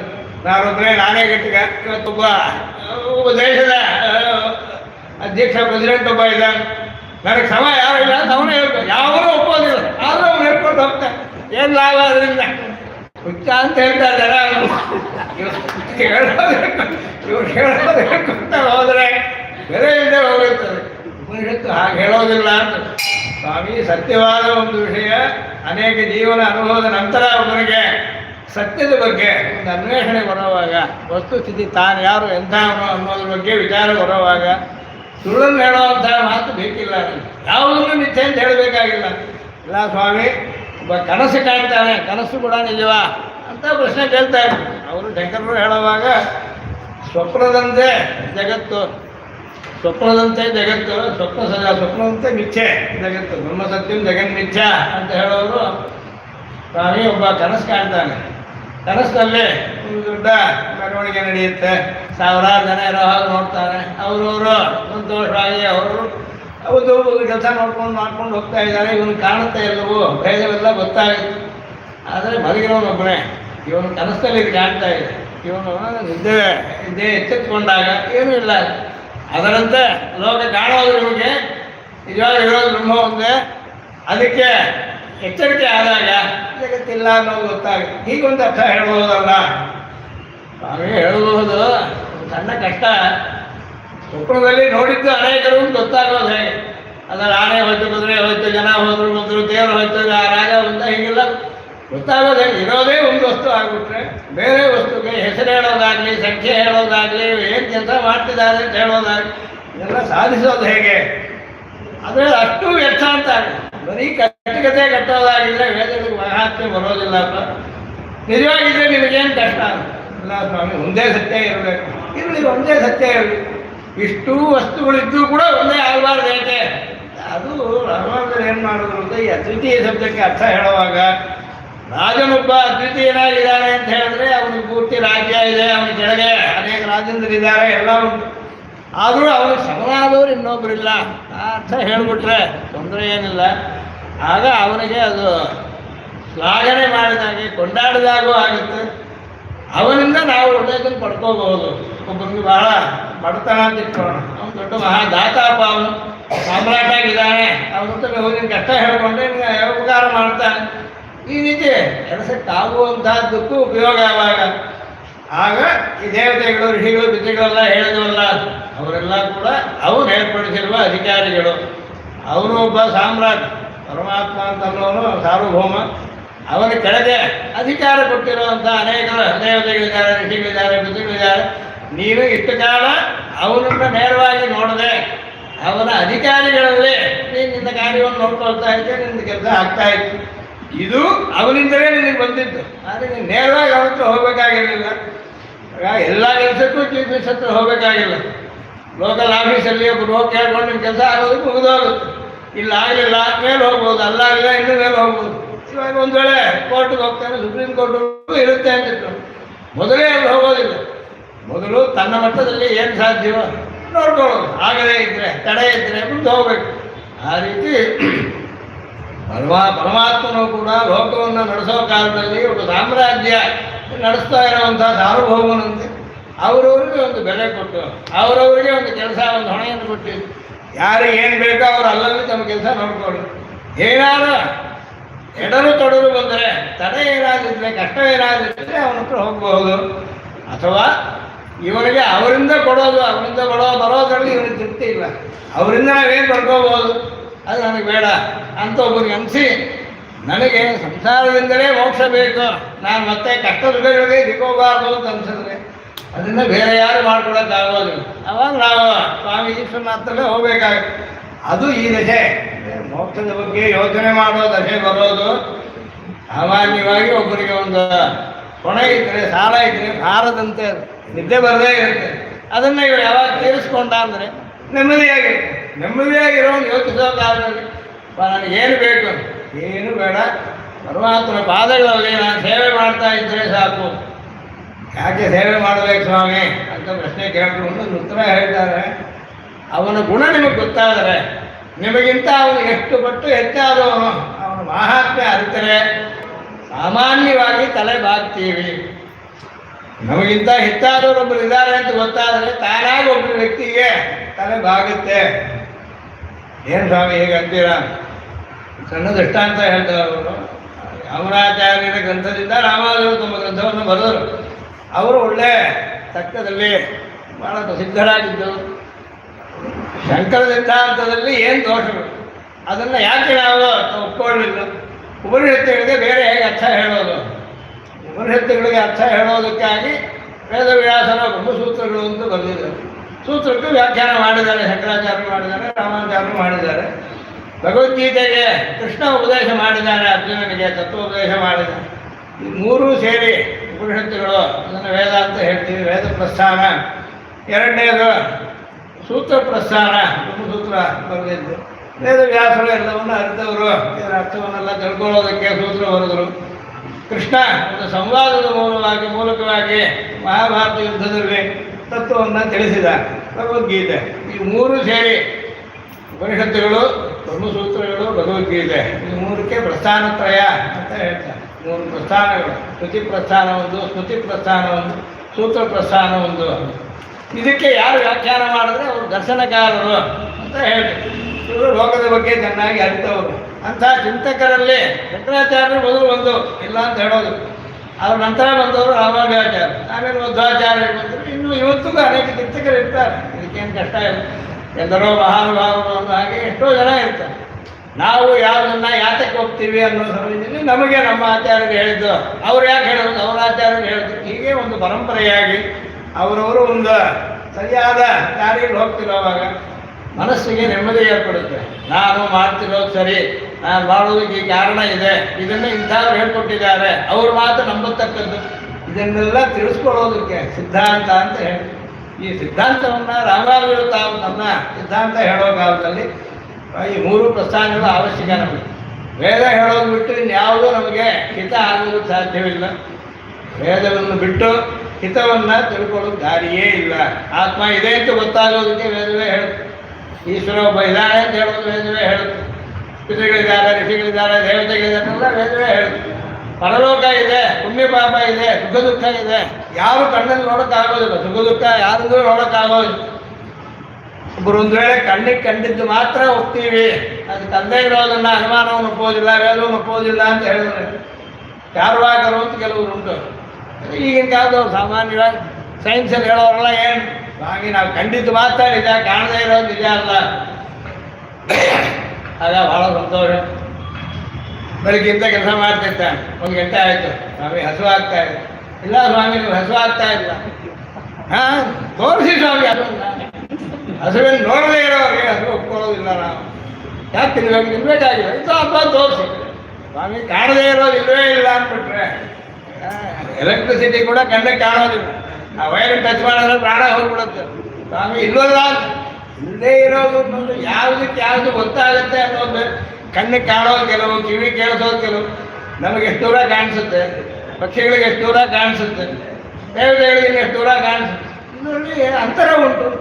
ನಮ್ಮಲ್ಲಿ ಒಂದು ಕೊರತೆ ಇದ್ದರೆ ಅದರಿಂದ ಕೆಲವು ತಿಳಿದೇ ಇದ್ದರೆ ತಿಳಿದವ್ರು ಇರಬಾರ್ದು ಅಂತಿಲ್ಲ, ನಮಗಿಂತ ಹೆಚ್ಚು ತಿಳಿದವ್ರು ಇರ್ಬೋದು. ಅವ್ರೇನು ಹೇಳ್ತಾರೆ, ಒಬ್ಬ ಅವ್ರ ಹತ್ರ ಕೇಳ್ತಾರೆ, ಸ್ವಾಮಿ ನಿಮಗೆ ಬರೆಯಕ್ಕೆ ಬರುತ್ತಾ? ಏನಯ್ಯ ತಮಾಷೆ ಮಾಡ್ತೀಯಾ ಅಂತ ಅವ್ರು ಕೇಳ್ತಾರೆ. ಪ್ರಶ್ನೆಗೆ ಉತ್ತರ ಕೊಡಿ. ಹಾಂ ಬರುತ್ತೆ, ಏನೇನು ಹೇಳಬೇಕು, ಬರುತ್ತೆ ಅಂತ ಹೇಳಬೇಕು. ಪ್ರಶ್ನೆ ಮುಂದೆ ಏನು ಮಾಡ್ತಾನೆ, ಸ್ವಾಮಿ ಎಡಗೈಯಲ್ಲಿ ಬರೀತೀರಾ? ಬರೆಯಕ್ಕೆ ಬರುತ್ತಾ ಅಂತ ಕೇಳೋದು ಕೂಡಲೇ ಇವರೇ ಮಾಡ್ತಾರೆ, ಹಾಂ ಅನ್ಬಿಟ್ಟ, ಎಡಗೈಯಲ್ಲಿ ಬರೆಯಕ್ಕೆ ಇಲ್ಲ ಅಲ್ಲ. ಸರಿ ಏನೇನು ಲಿಪಿ ಬರೆಯಕ್ಕೆ ಬರುತ್ತೆ? ಕನ್ನಡ ಬರ್ಬೋದು, ತಮಿಳು ಬರ್ಬೋದು, ಇಂಗ್ಲೀಷ್ ಬರ್ಬೋದು. ಒಂದು 100 ಲಿಪಿ ಬಡ್ಡಿ ಕೊಟ್ಬಿಟ್ಟು ಬರೆಯಕ್ಕೆ ಬರುತ್ತೆ ಅಂತ ಏನಪ್ಪ ಅರ್ಥ? ನನಗೆಲ್ಲ ಗೊತ್ತಿದೆ ಅಂತ ನೀನು ಅಂದ್ಕೊಂಡಿದ್ದೀಯಾ? ನಿಮ್ಗೆ ಗೊತ್ತಿರೋದು ಇಷ್ಟೇ. ಕಾಲಿನಿಂದ ಬರೆಯೋಕ್ಕಾಗುತ್ತಾ? ಏನು ಸ್ವಾಮಿ ಹಿಂಗೆ ಕೇಳ್ತೀರ? ಎಷ್ಟೋ ಜನ ಬರೆಯೋರು ಇದ್ದಾರೆ, ಕೈಯೇ ಇಲ್ಲ, ಅವರ ಕಾಲದಲ್ಲಿ ಬರೆಯೋದ ಪರೀಕ್ಷೆ ಬರ್ತಾರೆ ಪಾಸಾದ್ರು ಅಂತ. ಸ್ವಾಮಿ ಬರೆಯಕ್ಕೆ ಬರುತ್ತೆ ಅಂದ್ಬಿಟ್ಟೆ ಅದು ಸುಲಭ ಅಲ್ಲ. ಒಂದು ಸಾಮಾನ್ಯ ವಾಕ್ಯ ಹೇಳಿದ್ರೆ ಕೂಡ ಅದಕ್ಕೆ ಎಷ್ಟು ಅರ್ಥ ಇದೆ. ಆಮೇಲೆ ಬರೆದಿದ್ದನ್ನು ಬೇರೆಯವ್ರು ಓದೋಕ್ಕಾಗುತ್ತಾ? ಚೆನ್ನಾಗಿ ಬರೆಯೋಕ್ಕಾಗುತ್ತೆ? ಅದು ಕಷ್ಟ. ಬರೆಯಕ್ಕೆ ಬರುತ್ತೆ ಅಂದ್ಬಿಟ್ರೆ ಸಾಕು. ಎಷ್ಟೋ ಜನ ಡಾಕ್ಟರ್ಗಳು ಪ್ರಿಸ್ಕ್ರಿಪ್ಷನ್ ಬರೆಯೋವಾಗ ಏನು ಹೋಗಲಿ ಸ್ವಾಮಿ ನೀವು ಬರೆದಿದ್ದೀನಿ ನೀವೇ ಓದ್ತೀರ, ಅದು ಕಷ್ಟ, ಹೇಳಕ್ಕೆ ಬರೋದಿಲ್ಲ. ಇಂಥದ್ರಲ್ಲಿ ಅವ್ರು ಹೇಳ್ತಾರೆ, ಯಾಕೆ ಈ ಪ್ರಶ್ನೆ ಕೇಳಿದೆ ಗೊತ್ತಾ? ನನಗೆ ಹುಷಾರಿಲ್ಲ, 104 ಡಿಗ್ರಿ ಜ್ವರ ಇದೆ, ಅವಾಗ ಬರೆಯೋಕ್ಕೆ ಆಗುತ್ತೆ ಎಲ್ಲ. ಏನೇನೆಲ್ಲ ಇದಕ್ಕೆ ತಡೆಗಳು ಬರಬಹುದು. ಒಬ್ಬ ಸಾಮಾನ್ಯ ಒಂದು ವಾಕ್ಯ ಹೇಳಿದ್ರೆ ನನಗೆ ಬರೆಯೋದಕ್ಕೆ ಬರುತ್ತೆ ಅಂತ ಹೇಳಿದ್ರೆ ಅದರಲ್ಲಿ ಅವನಿಗೆ ತಿಳಿದಿರೋ ಲಿಪಿ ಅವನು ಬರೆಯೋ ಹಾಗೆ ಹೊರಗೈನಲ್ಲಿ ಅಷ್ಟೇ ವಿಷಯದಲ್ಲಿ ಆಗೋವಾಗ ಇದಕ್ಕೆಲ್ಲ ಹೇಳ್ಕೊಳ್ಳೋದು ನೋಡಿದ್ರೆ ಹೇಗಿದೆ ಅಂದರೆ ಎಲ್ಲ ಸಾಧಿಸ್ಬಿಡೋನಾಗೆ ಆ ಮಾತಿಗೆ ಅರ್ಥ ಇದೆ. ಆದರೆ ಅದಲ್ಲ ಇಲ್ಲ. ಯಾಕೆ ಈ ಪ್ರಶ್ನೆ ಕೇಳೋದು? ಅಂಥವ್ರೊಬ್ಬನ್ನು ತೋರಿಸಿದ್ರೆ ಏನು ಮಾಡ್ತೀವಿ? ಯಾತಕ್ಕೆ ಒಬ್ಬರು ಇದನ್ನು ಹೇಳ್ತಂದ್ರೆ, ಸ್ವಾಮಿ ಅವನಿಗೇನೋ ಪೆನ್ನು ಬೇಡ, ಪೆನ್ಸಿಲ್ ಬೇಡ, ಏನು ಬೇಡ, ನೀನು ಏನು ಕೇಳಿದ್ರೆ ಅದನ್ನು ನಿಮಗೆ ತೋರಿಸೋ ಹಾಗೆ ಸಾಮರ್ಥ್ಯ ಇದೆ ಒಬ್ಬನಿಗೆ. ಅವನು ಹೇಳಿದ್ದೇ ಭಾಷೆ, ಅವನು ಏರ್ಪಡಿಸಿರೋದೇ ಲಿಪಿಗಳು. ಅಂಥವನು ಬಂದಿದ್ದರೆ ನೀನೇನು ಮಾಡ್ತೀಯ? ಅದೇ ಮಾಡ್ತೀನಿ ಅಂತ ಹೇಳಬೇಕು. ಸ್ವಾಮಿ ನಮಸ್ಕಾರ ಅಂತ ಹೇಳಿದ್ರೆ ಇನ್ನೇನು ಕಾರ್ಯವಿಲ್ಲ. ಯಾತಕ್ಕೆ ಪರಮಾತ್ಮ ಬೇಕು? ಅವ್ನಿಗೆ ಯಾಕೆ ಸೇವೆ ಮಾಡಪ್ಪ? ಅವ್ನು ಯಾರು ಅಂತ ನಿನಗೆ ಗೊತ್ತಾರೆ, ಅವನ ಶಕ್ತಿ ಏನು ಅಂತ ಗೊತ್ತಾರೆ, ಅವನ ಜ್ಞಾನ ಎಷ್ಟಿದೆ, ಅವನ ಶಕ್ತಿ ಎಷ್ಟಿದೆ, ಅವನಿಗೆ ವಶವಾಗಿರೋದು ಏನೇನಿಲ್ಲ. ವೇದಗಳು ಹೇಳುತ್ತೆ. ಮೊನ್ನೆ ನಾವು ಮುಕ್ತಿನಾಥಕ್ಕೆ ಹೋಗಿ ಬಂದ್ವಿ ನಮ್ಮ ಸ್ವಾಮಿಗಳ ಜೊತೆಯಲ್ಲಿ. ಅವನಿಗೆ ನೇರವಾಗಿ ಕಣ್ಣಿಗೆ ಕಾಣುತ್ತೆ. ವೇದ ಹೇಳಿದ ಮಾತು, ವೇದ ಏನು ಹೇಳುತ್ತೆ ಅಂದರೆ ಪರಮಾತ್ಮ ದೊಡ್ಡ, ಅವನಿಗೆ ತಲೆಬಾಗು. ಯಾಕೆ ಸ್ವಾಮಿ?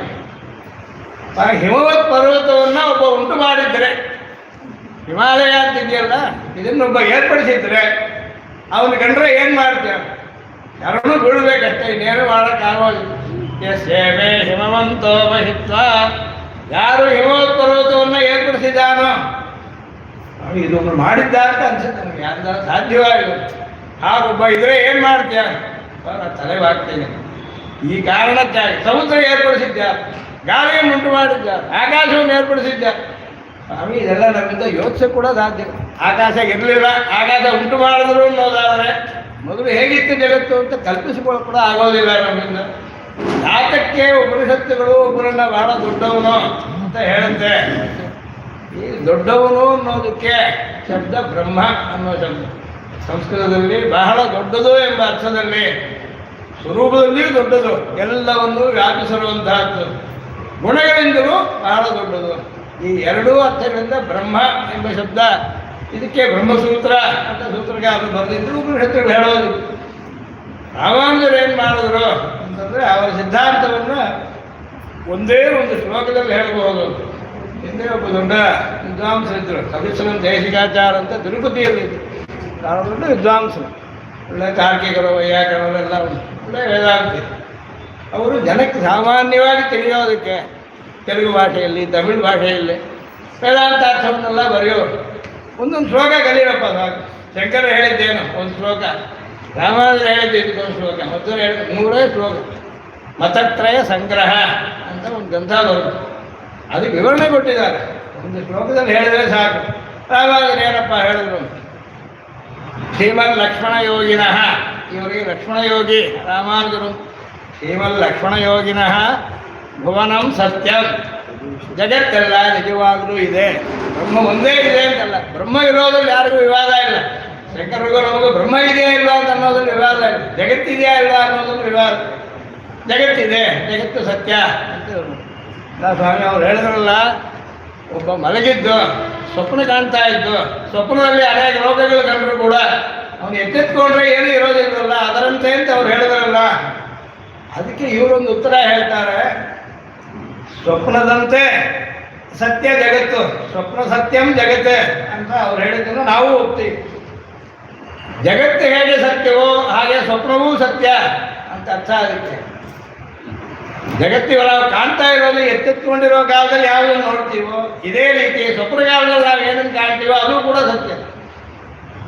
ಅದು ನಿಜವಲ್ಲದೆ ಇರೋದ್ರಿಂದ ಜಗತ್ತಿನ ನಿಜ ಅಲ್ಲ ಅಂತ ಹೇಳೋದು. ಅದನ್ನು ತಿರುಗಿಸಿ ಹೇಳು, ಸ್ವಾಮಿ ಇದೆಲ್ಲ ಸತ್ಯ, ಎದುರು ಕಾಣ್ತಾ ಇರೋದು. ನೀವು ನಾವು ಅವರ ಗೀತೆಯಲ್ಲಿ ಹೇಳಿದಾಗ ಅಹಂ ತ್ವಂ ನೀನೇ ಅನ್ನೋದು ಖಂಡಿತ ಇದ್ದೇ. ಅದೆಷ್ಟು ನಿಜವೋ ಅಷ್ಟೇ ನಿಜ ಸ್ವಪ್ನವೂ ಕೂಡ. ಸ್ವಾಮಿ ನಂಬಕ್ಕಾಗ್ತಾ ಇಲ್ಲ ಅಂತ ಅವ್ರು ಹೇಳಿದ್ರು. ರಾಮಾಯಣದಲ್ಲಿ ಉಪನಿಷತ್ತುಗಳಲ್ಲಿ ಹೇಳುತ್ತೆ, ಉಪನಿಷತ್ತುಗಳಲ್ಲಿ ಸ್ವಪ್ನದಲ್ಲಿ ಸುಖ ಬಂದರೆ ದುಃಖ ಬಂದರೆ ಏನು ಅನುಭವ ಬಂದರೆ ಅದು ಮುಂದೆ ಏನನ್ನು ಸೂಚನೆ ಮಾಡುತ್ತೆ, ಇದಕ್ಕೆಲ್ಲ ವಿವರಣೆ ಇದೆ. ಸ್ವಪ್ನಕ್ಕೆ ಫಲ ಉಂಟು. ಸ್ವಪ್ನದಲ್ಲಿ ಯಾವುದೋ ಒಂದು ಕರ್ಮದಿಂದ ಸ್ವಪ್ನದಲ್ಲಿ ನೋಡಿದ್ರಿಂದ ಅದಕ್ಕೊಂದು ಫಲ, ಹೀಗೆ ಇದನ್ನೆಲ್ಲ ಹೇಳಿದೆ ಹೇಳ್ತಾರೆ. ರಾಮಾಯಣದಲ್ಲಿ 2 ಕಥೆ, 2 ದೃಷ್ಟಾಂತ ತೋರಿಸ್ತಾರೆ. ದಶರಥರು ತೀರ್ಕೊಂಡಿದ್ದಾಯ್ತು, ರಾಮ ಕಾಡು ಹೊರಟೋದ, ರಾಮನ ವಿಯೋಗದಿಂದ ತಾನು ಪ್ರಾಣ ಬಿಟ್ಬಿಟ್ರು. ಅವರಿಗೆ ಪುತ್ರಶೋಕದಿಂದ ಸಾಯುವಂಥ ಶಾಪ ಬಿದ್ದಿದ್ದಲ್ಲಿ ಅವರು ತೀರ್ಕೊಂಡ್ರು. ಈಗ ಅವರಿಗೆ ಅಂತಿಮ ಕ್ರಿಯೆ ಮಾಡೋದು ಯಾರು ಅನ್ನೋದು ಪ್ರಶ್ನೆ. ಹಾಗೆ ಹೇಳೋಕ್ಕಾಗೋದಿಲ್ಲ. ಅವರು ಚಕ್ರವರ್ತಿಯಾಗಿರೋರು, ವಸಿಷ್ಠರವರಿಗೆ ಪುರೋಹಿತರಿದ್ದಾರೆ, ಏನು ಮಾಡಬೇಕು ಅಂತ ಅವ್ರು ಹೇಳಿದ್ರು. ಆ ಕೈಕೇಯಿ ದೇಶದಲ್ಲಿ ಭರತ ಇದ್ದಾನೆ, ಅವನು ಕರ್ಕೊಂಬನ್ನಿ ಅಂತ ಹೇಳ್ತಾರೆ. ದೂತರನ್ನು ಕಳಿಸ್ತಾರೆ, ಇವ್ರು ಹೋಗಿ ಕರ್ಕೊಂಬರ್ತಾರೆ. ಹೋಗೋದಕ್ಕೆ 7 ದಿವಸ, ಬರೋದಕ್ಕೆ 7 ದಿವಸ, 14 ದಿವಸ ಆಯಿತು ಅಂತ ಬರೀತಾರೆ ರಾಮಾಯಣ. ಇವರು ವಸಿಷ್ಠರು ಹೇಳಿ ಕಳಿಸಿ ದೂತರೆಲ್ಲ ಭರತನ ಮನೆಗೆ ಬಾಗಿಲಲ್ಲಿ ಹೋಗಿ ಕೂತ್ಕೊಳ್ತಾರೆ. ಅವನು ಅವಾಗ್ತಾನೆ ಬೆಳಗ್ಗೆ ಎತ್ತೆತ್ಕೊಂಡು ಬರ್ತಾನೆ, 4-4:30 ಎದ್ದು ಬರ್ತಾನೆ. ಮನಸ್ಸಲ್ಲಿ ಬಹಳ ಒಂದು ದುಃಖ, ಅವನಿಗೆ ಏನೋ ಒಂದು ಕಳವಳ, ಒಂದು ದುಸ್ವಪ್ನ ಕಂಡಿದ್ದಾನೆ.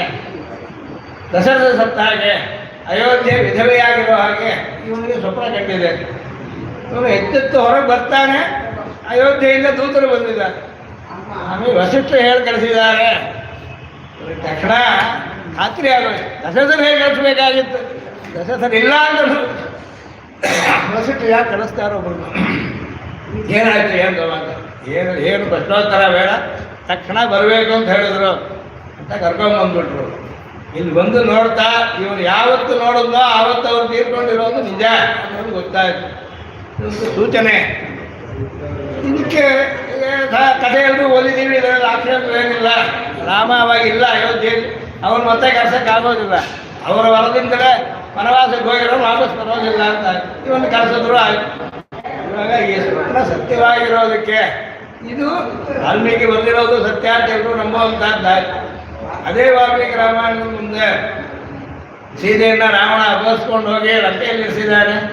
ರಾಮನಿಗೆ ಸೀತೆ ಎಲ್ಲಿದ್ದಾಳೆ ಅಂತ ಗೊತ್ತಿಲ್ಲ, ಸೀತೆಗೆ ರಾಮ ಎಲ್ಲಿದ್ದಾರೆ ಏನಾದ ಅಂತ ಗೊತ್ತಿಲ್ಲ. ಇವರಿಬ್ಬರಿಗೆ ಸಂದೇಶ ಬರೋದು ಹೇಗೆ, ಒಬ್ಬರಿಂದ ಒಬ್ಬರಿಗೆ ಸಮಾಚಾರ ತಿಳಿಯೋದು ಹೇಗೆ?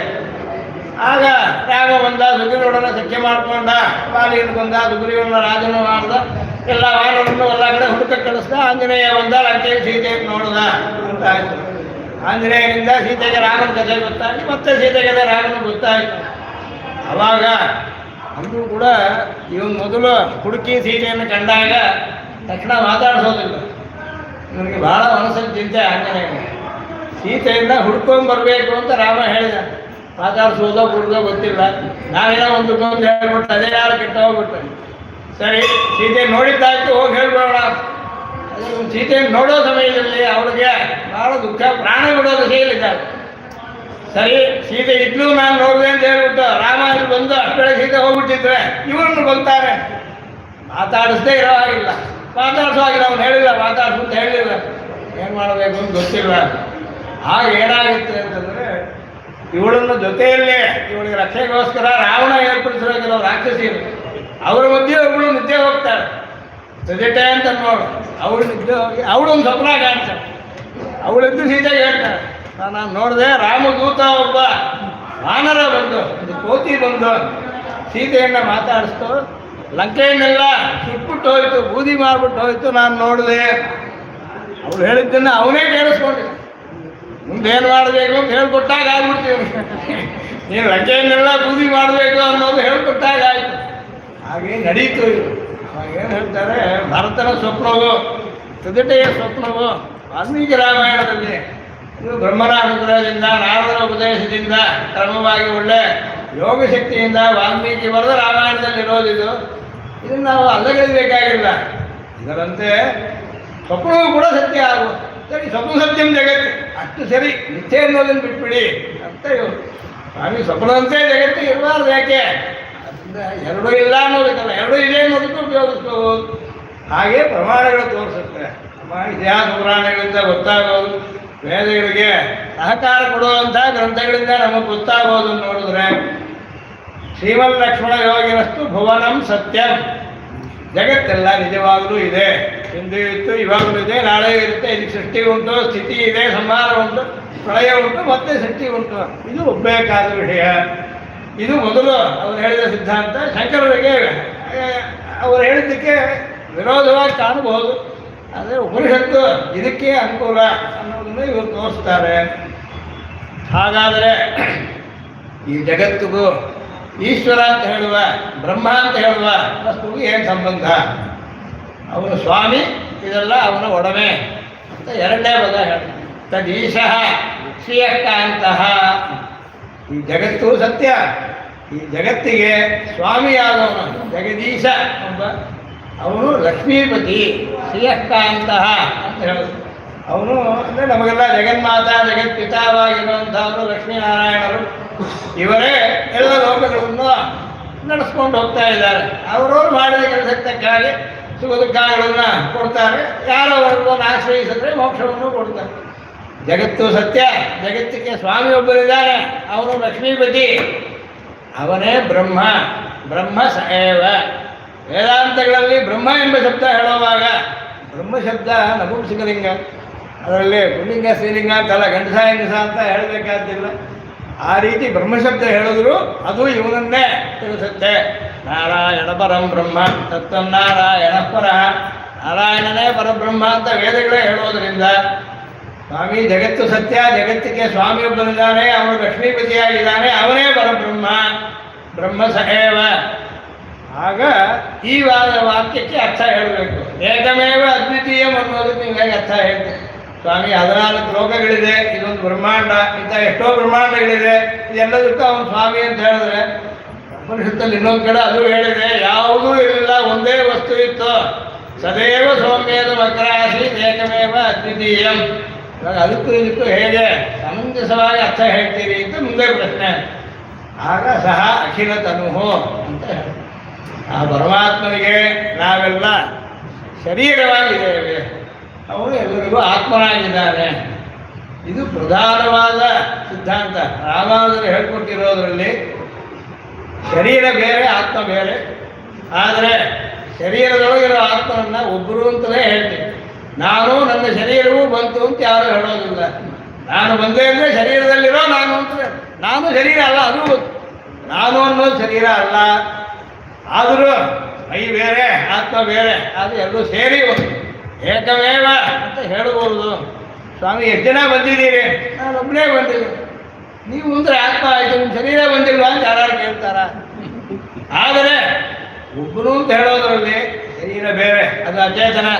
ಆತ್ಮನಿಗೆ ಜ್ಞಾನ ಉಂಟು, ಆತ್ಮ ಶಾಶ್ವತ, ಶರೀರ ಬಿದ್ದೋಗುತ್ತೆ. ಇದ್ದಾಗಲೂ ಕೂಡ ಶರೀರ ಆತ್ಮಗಳಿಗೆ ಒಂದು ಎಂಬ ವ್ಯವಹಾರ ಉಂಟು. ಇನ್ನೊಂದು ದೃಷ್ಟಾಂತ ಹೇಳ್ತಾರೆ. ಮಾವಿನ ಹಣ್ಣನ್ನು ತೊಗೊಂಬಂದು ಕೊಡ್ತಾರೋ, ಮಾವಿನ ಹಣ್ಣನ್ನು ತಂದಿಟ್ಟರೆ ಒಂದು ಮಾವಿನ ಹಣ್ಣು ಅಂತ ಹೇಳಿದ್ರೆ ಅದರಲ್ಲಿ ಏನೇನಿದೆ? ಈ ಮಾವಿನ ಹಣ್ಣಲ್ಲಿ ತಿನ್ನಬಹುದಾದ ಕೆಲವಿದೆ, ಹಾಕ್ಬಿಡ್ಬೇಕಾದ ಕೆಲವಿದೆ. ಅದರ ವಾಟೆಯನ್ನು ಒಳಗಿರೋ ಬೀಜವನ್ನು ತಿನ್ನಕ್ಕಾಗೋದಿಲ್ಲ. ಮೇಲ್ಗಡೆ ಅದಕ್ಕೆ ಒಂದು ಸಿಪ್ಪೆ ಅಂತಿದೆ, ಚರ್ಮ ಅಂತ ಒಂದಿದೆ, ಅದಕ್ಕೆ ಗುಣ ಬೇರೆ. ಮಧ್ಯದಲ್ಲಿ ರಸ ಇದೆ, ಅದಕ್ಕೆ ಗುಣ ಬೇರೆ. ಒಳಗಡೆ ಅದು ಬೀಜ ಇದೆ, ಅದು ಬೇರೆ. ಒಂದೇ ಮಾವಿನ ಹಣ್ಣು ಅನ್ನೋವಾಗ ಮೂರು ಬೇರೆ ಬೇರೆ ವಿಧವಾದ, ಅದಕ್ಕೆ ಗುಣ ಬೇರೆ, ಪ್ರಯೋಜನ ಬೇರೆ. ಅದೇ ಇದನ್ನು ಯಾರು ಮೂರಿದೆ ಅಂತ ಹೇಳೋದು, ಒಂದು ಅಂತ ಹೇಳ್ತೇವೆ. ಒಂದರಲ್ಲಿ ಅನೇಕ ಅಂಶಗಳು ಸೇರಿರಬಹುದು, ಅನೇಕ ಅಂಶ ಸೇರಿದ್ದು ಒಂದಿರಬಹುದು. ಶರೀರದಲ್ಲಿ ಆತ್ಮ ಇರೋ ಹಾಗೆ ನಾನು ಅಂತನ್ನೋದು ನಮ್ಮ ಆತ್ಮ, ನಮ್ಮೊಳಗೆ ಪರಮಾತ್ಮನೇ ಇಟ್ಕೊಂಡಿಲ್ಲ. ಎಲ್ಲ ವಸ್ತುಗಳಲ್ಲೂ ಮೂರು ಅಂಶಗಳಿದೆ. ಎಲ್ಲದಕ್ಕೂ ಬೀಜವಾಗಿರುವಂಥ ಪರಮಾತ್ಮನಿದ್ದಾನೆ, ಮಧ್ಯೆ ರಸಭಾಗವಾಗಿರುವಂಥದ್ದು ಜೀವಾತ್ಮರ. ಇವರಿಂದಲೇ ಅವರಿಗೆ ಲೋಕದಲ್ಲಿ ಒಂದು ಸಂತೋಷ ಉಂಟಾಗಿದೆ.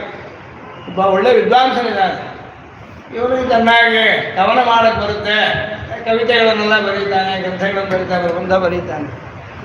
ಇವನ ಹತ್ರ ಒಬ್ಬ ಹುಡುಗ ಕಲಿಯಕ್ಕೆ ಬರ್ತಾನೆ. ಹುಡುಗನಿಗೆ ಇವನು ಕಲಿಸಿ ಅವನಿಂದ ಬರೆಸಿ ಇವನು ಸಂತೋಷಪಡ್ತಾನೆ. ಮೇಷ್ಟ್ರು ಹುಡುಗನಿಗೆ ಪಾಠ ಹೇಳ್ಕೊಟ್ಟು, ಶಿಷ್ಯನಿಗೆ ಪಾಠ ಹೇಳ್ಕೊಟ್ಟು, ಅವನೆಲ್ಲರೂ ಒಳ್ಳೆ ಸಭೆಯಲ್ಲಿ ಹೋಗಿ ಒಳ್ಳೆ ಹೆಸರು ತಗೊಂಬಂದರೆ ನಾನು ಹೇಳ್ಕೊಟ್ಟಿದ್ದು ಸಾರ್ಥಕವಾಯಿತು ಅಂತ ಅನ್ಬೋದು. ತನಗೆ ಗೊತ್ತಿದೆ, ತಾನು ಮಾಡ್ಬೋದು.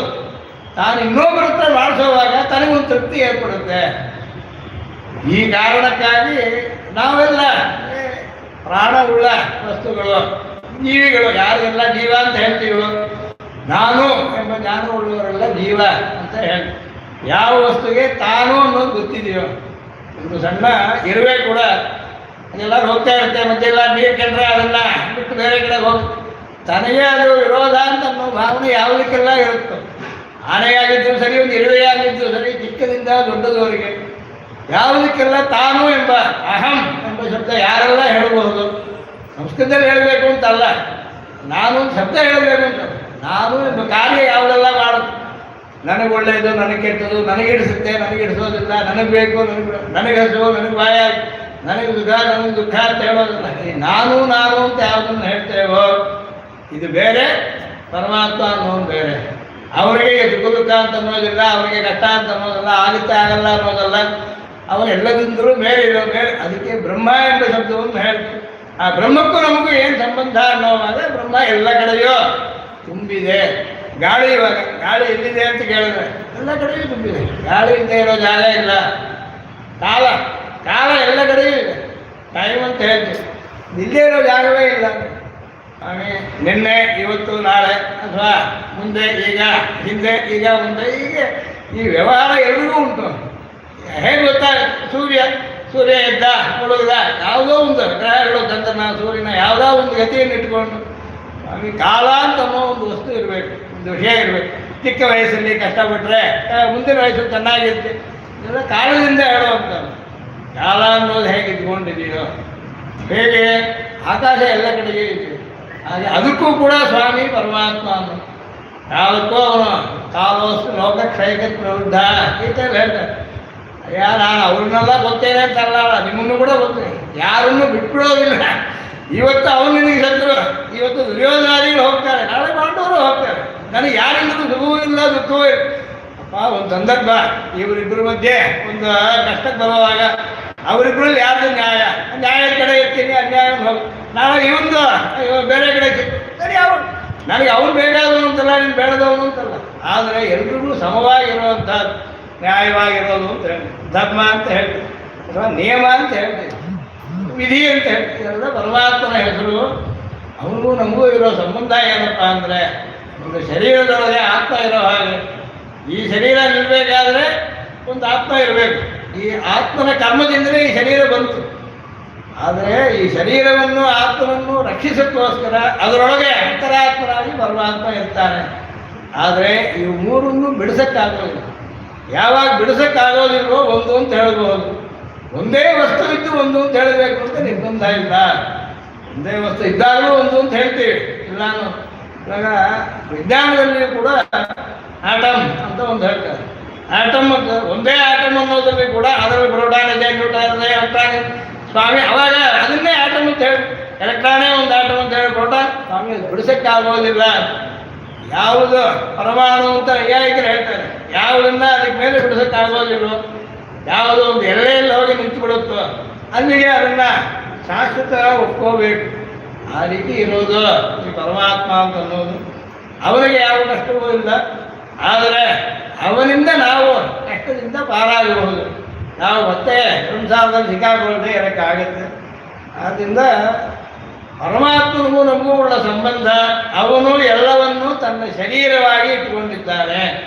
ಇದು ವೇದಗಳಲ್ಲಿ ಹೇಳೋದು, ಉಪನಿಷತ್ತಲ್ಲಿ ಹೇಳಿರೋದು. ಯಸ್ಯ ಆತ್ಮ ಶರೀರಂ, ಯಸ್ಯ ಪೃಥಿವೀ ಶರೀರಂ, ಯಸ್ಯ ವೇದ ಶರೀರಂ, ಯಸ್ಯ ಆದಿತ್ಯ ಶರೀರಂ, ಅಗ್ನಿ ಶರೀರ ಒಂದೊಂದಾಗಿ ಹೇಳ್ಕೊಂಡು ದೇವತೆಗಳಾಗಲಿ ಅಚೇತನಗಳಾಗಲಿ ಪಂಚಭೂತಗಳು ಕೂಡ ಪೃಥಿವಿ, ಅಪ್ಪು, ತೇಜಸ್ಸು, ವಾಯು, ಆಕಾಶ ಇವೆಲ್ಲ ಅವನಿಗೆ ಶರೀರವಾಗಿದೆ.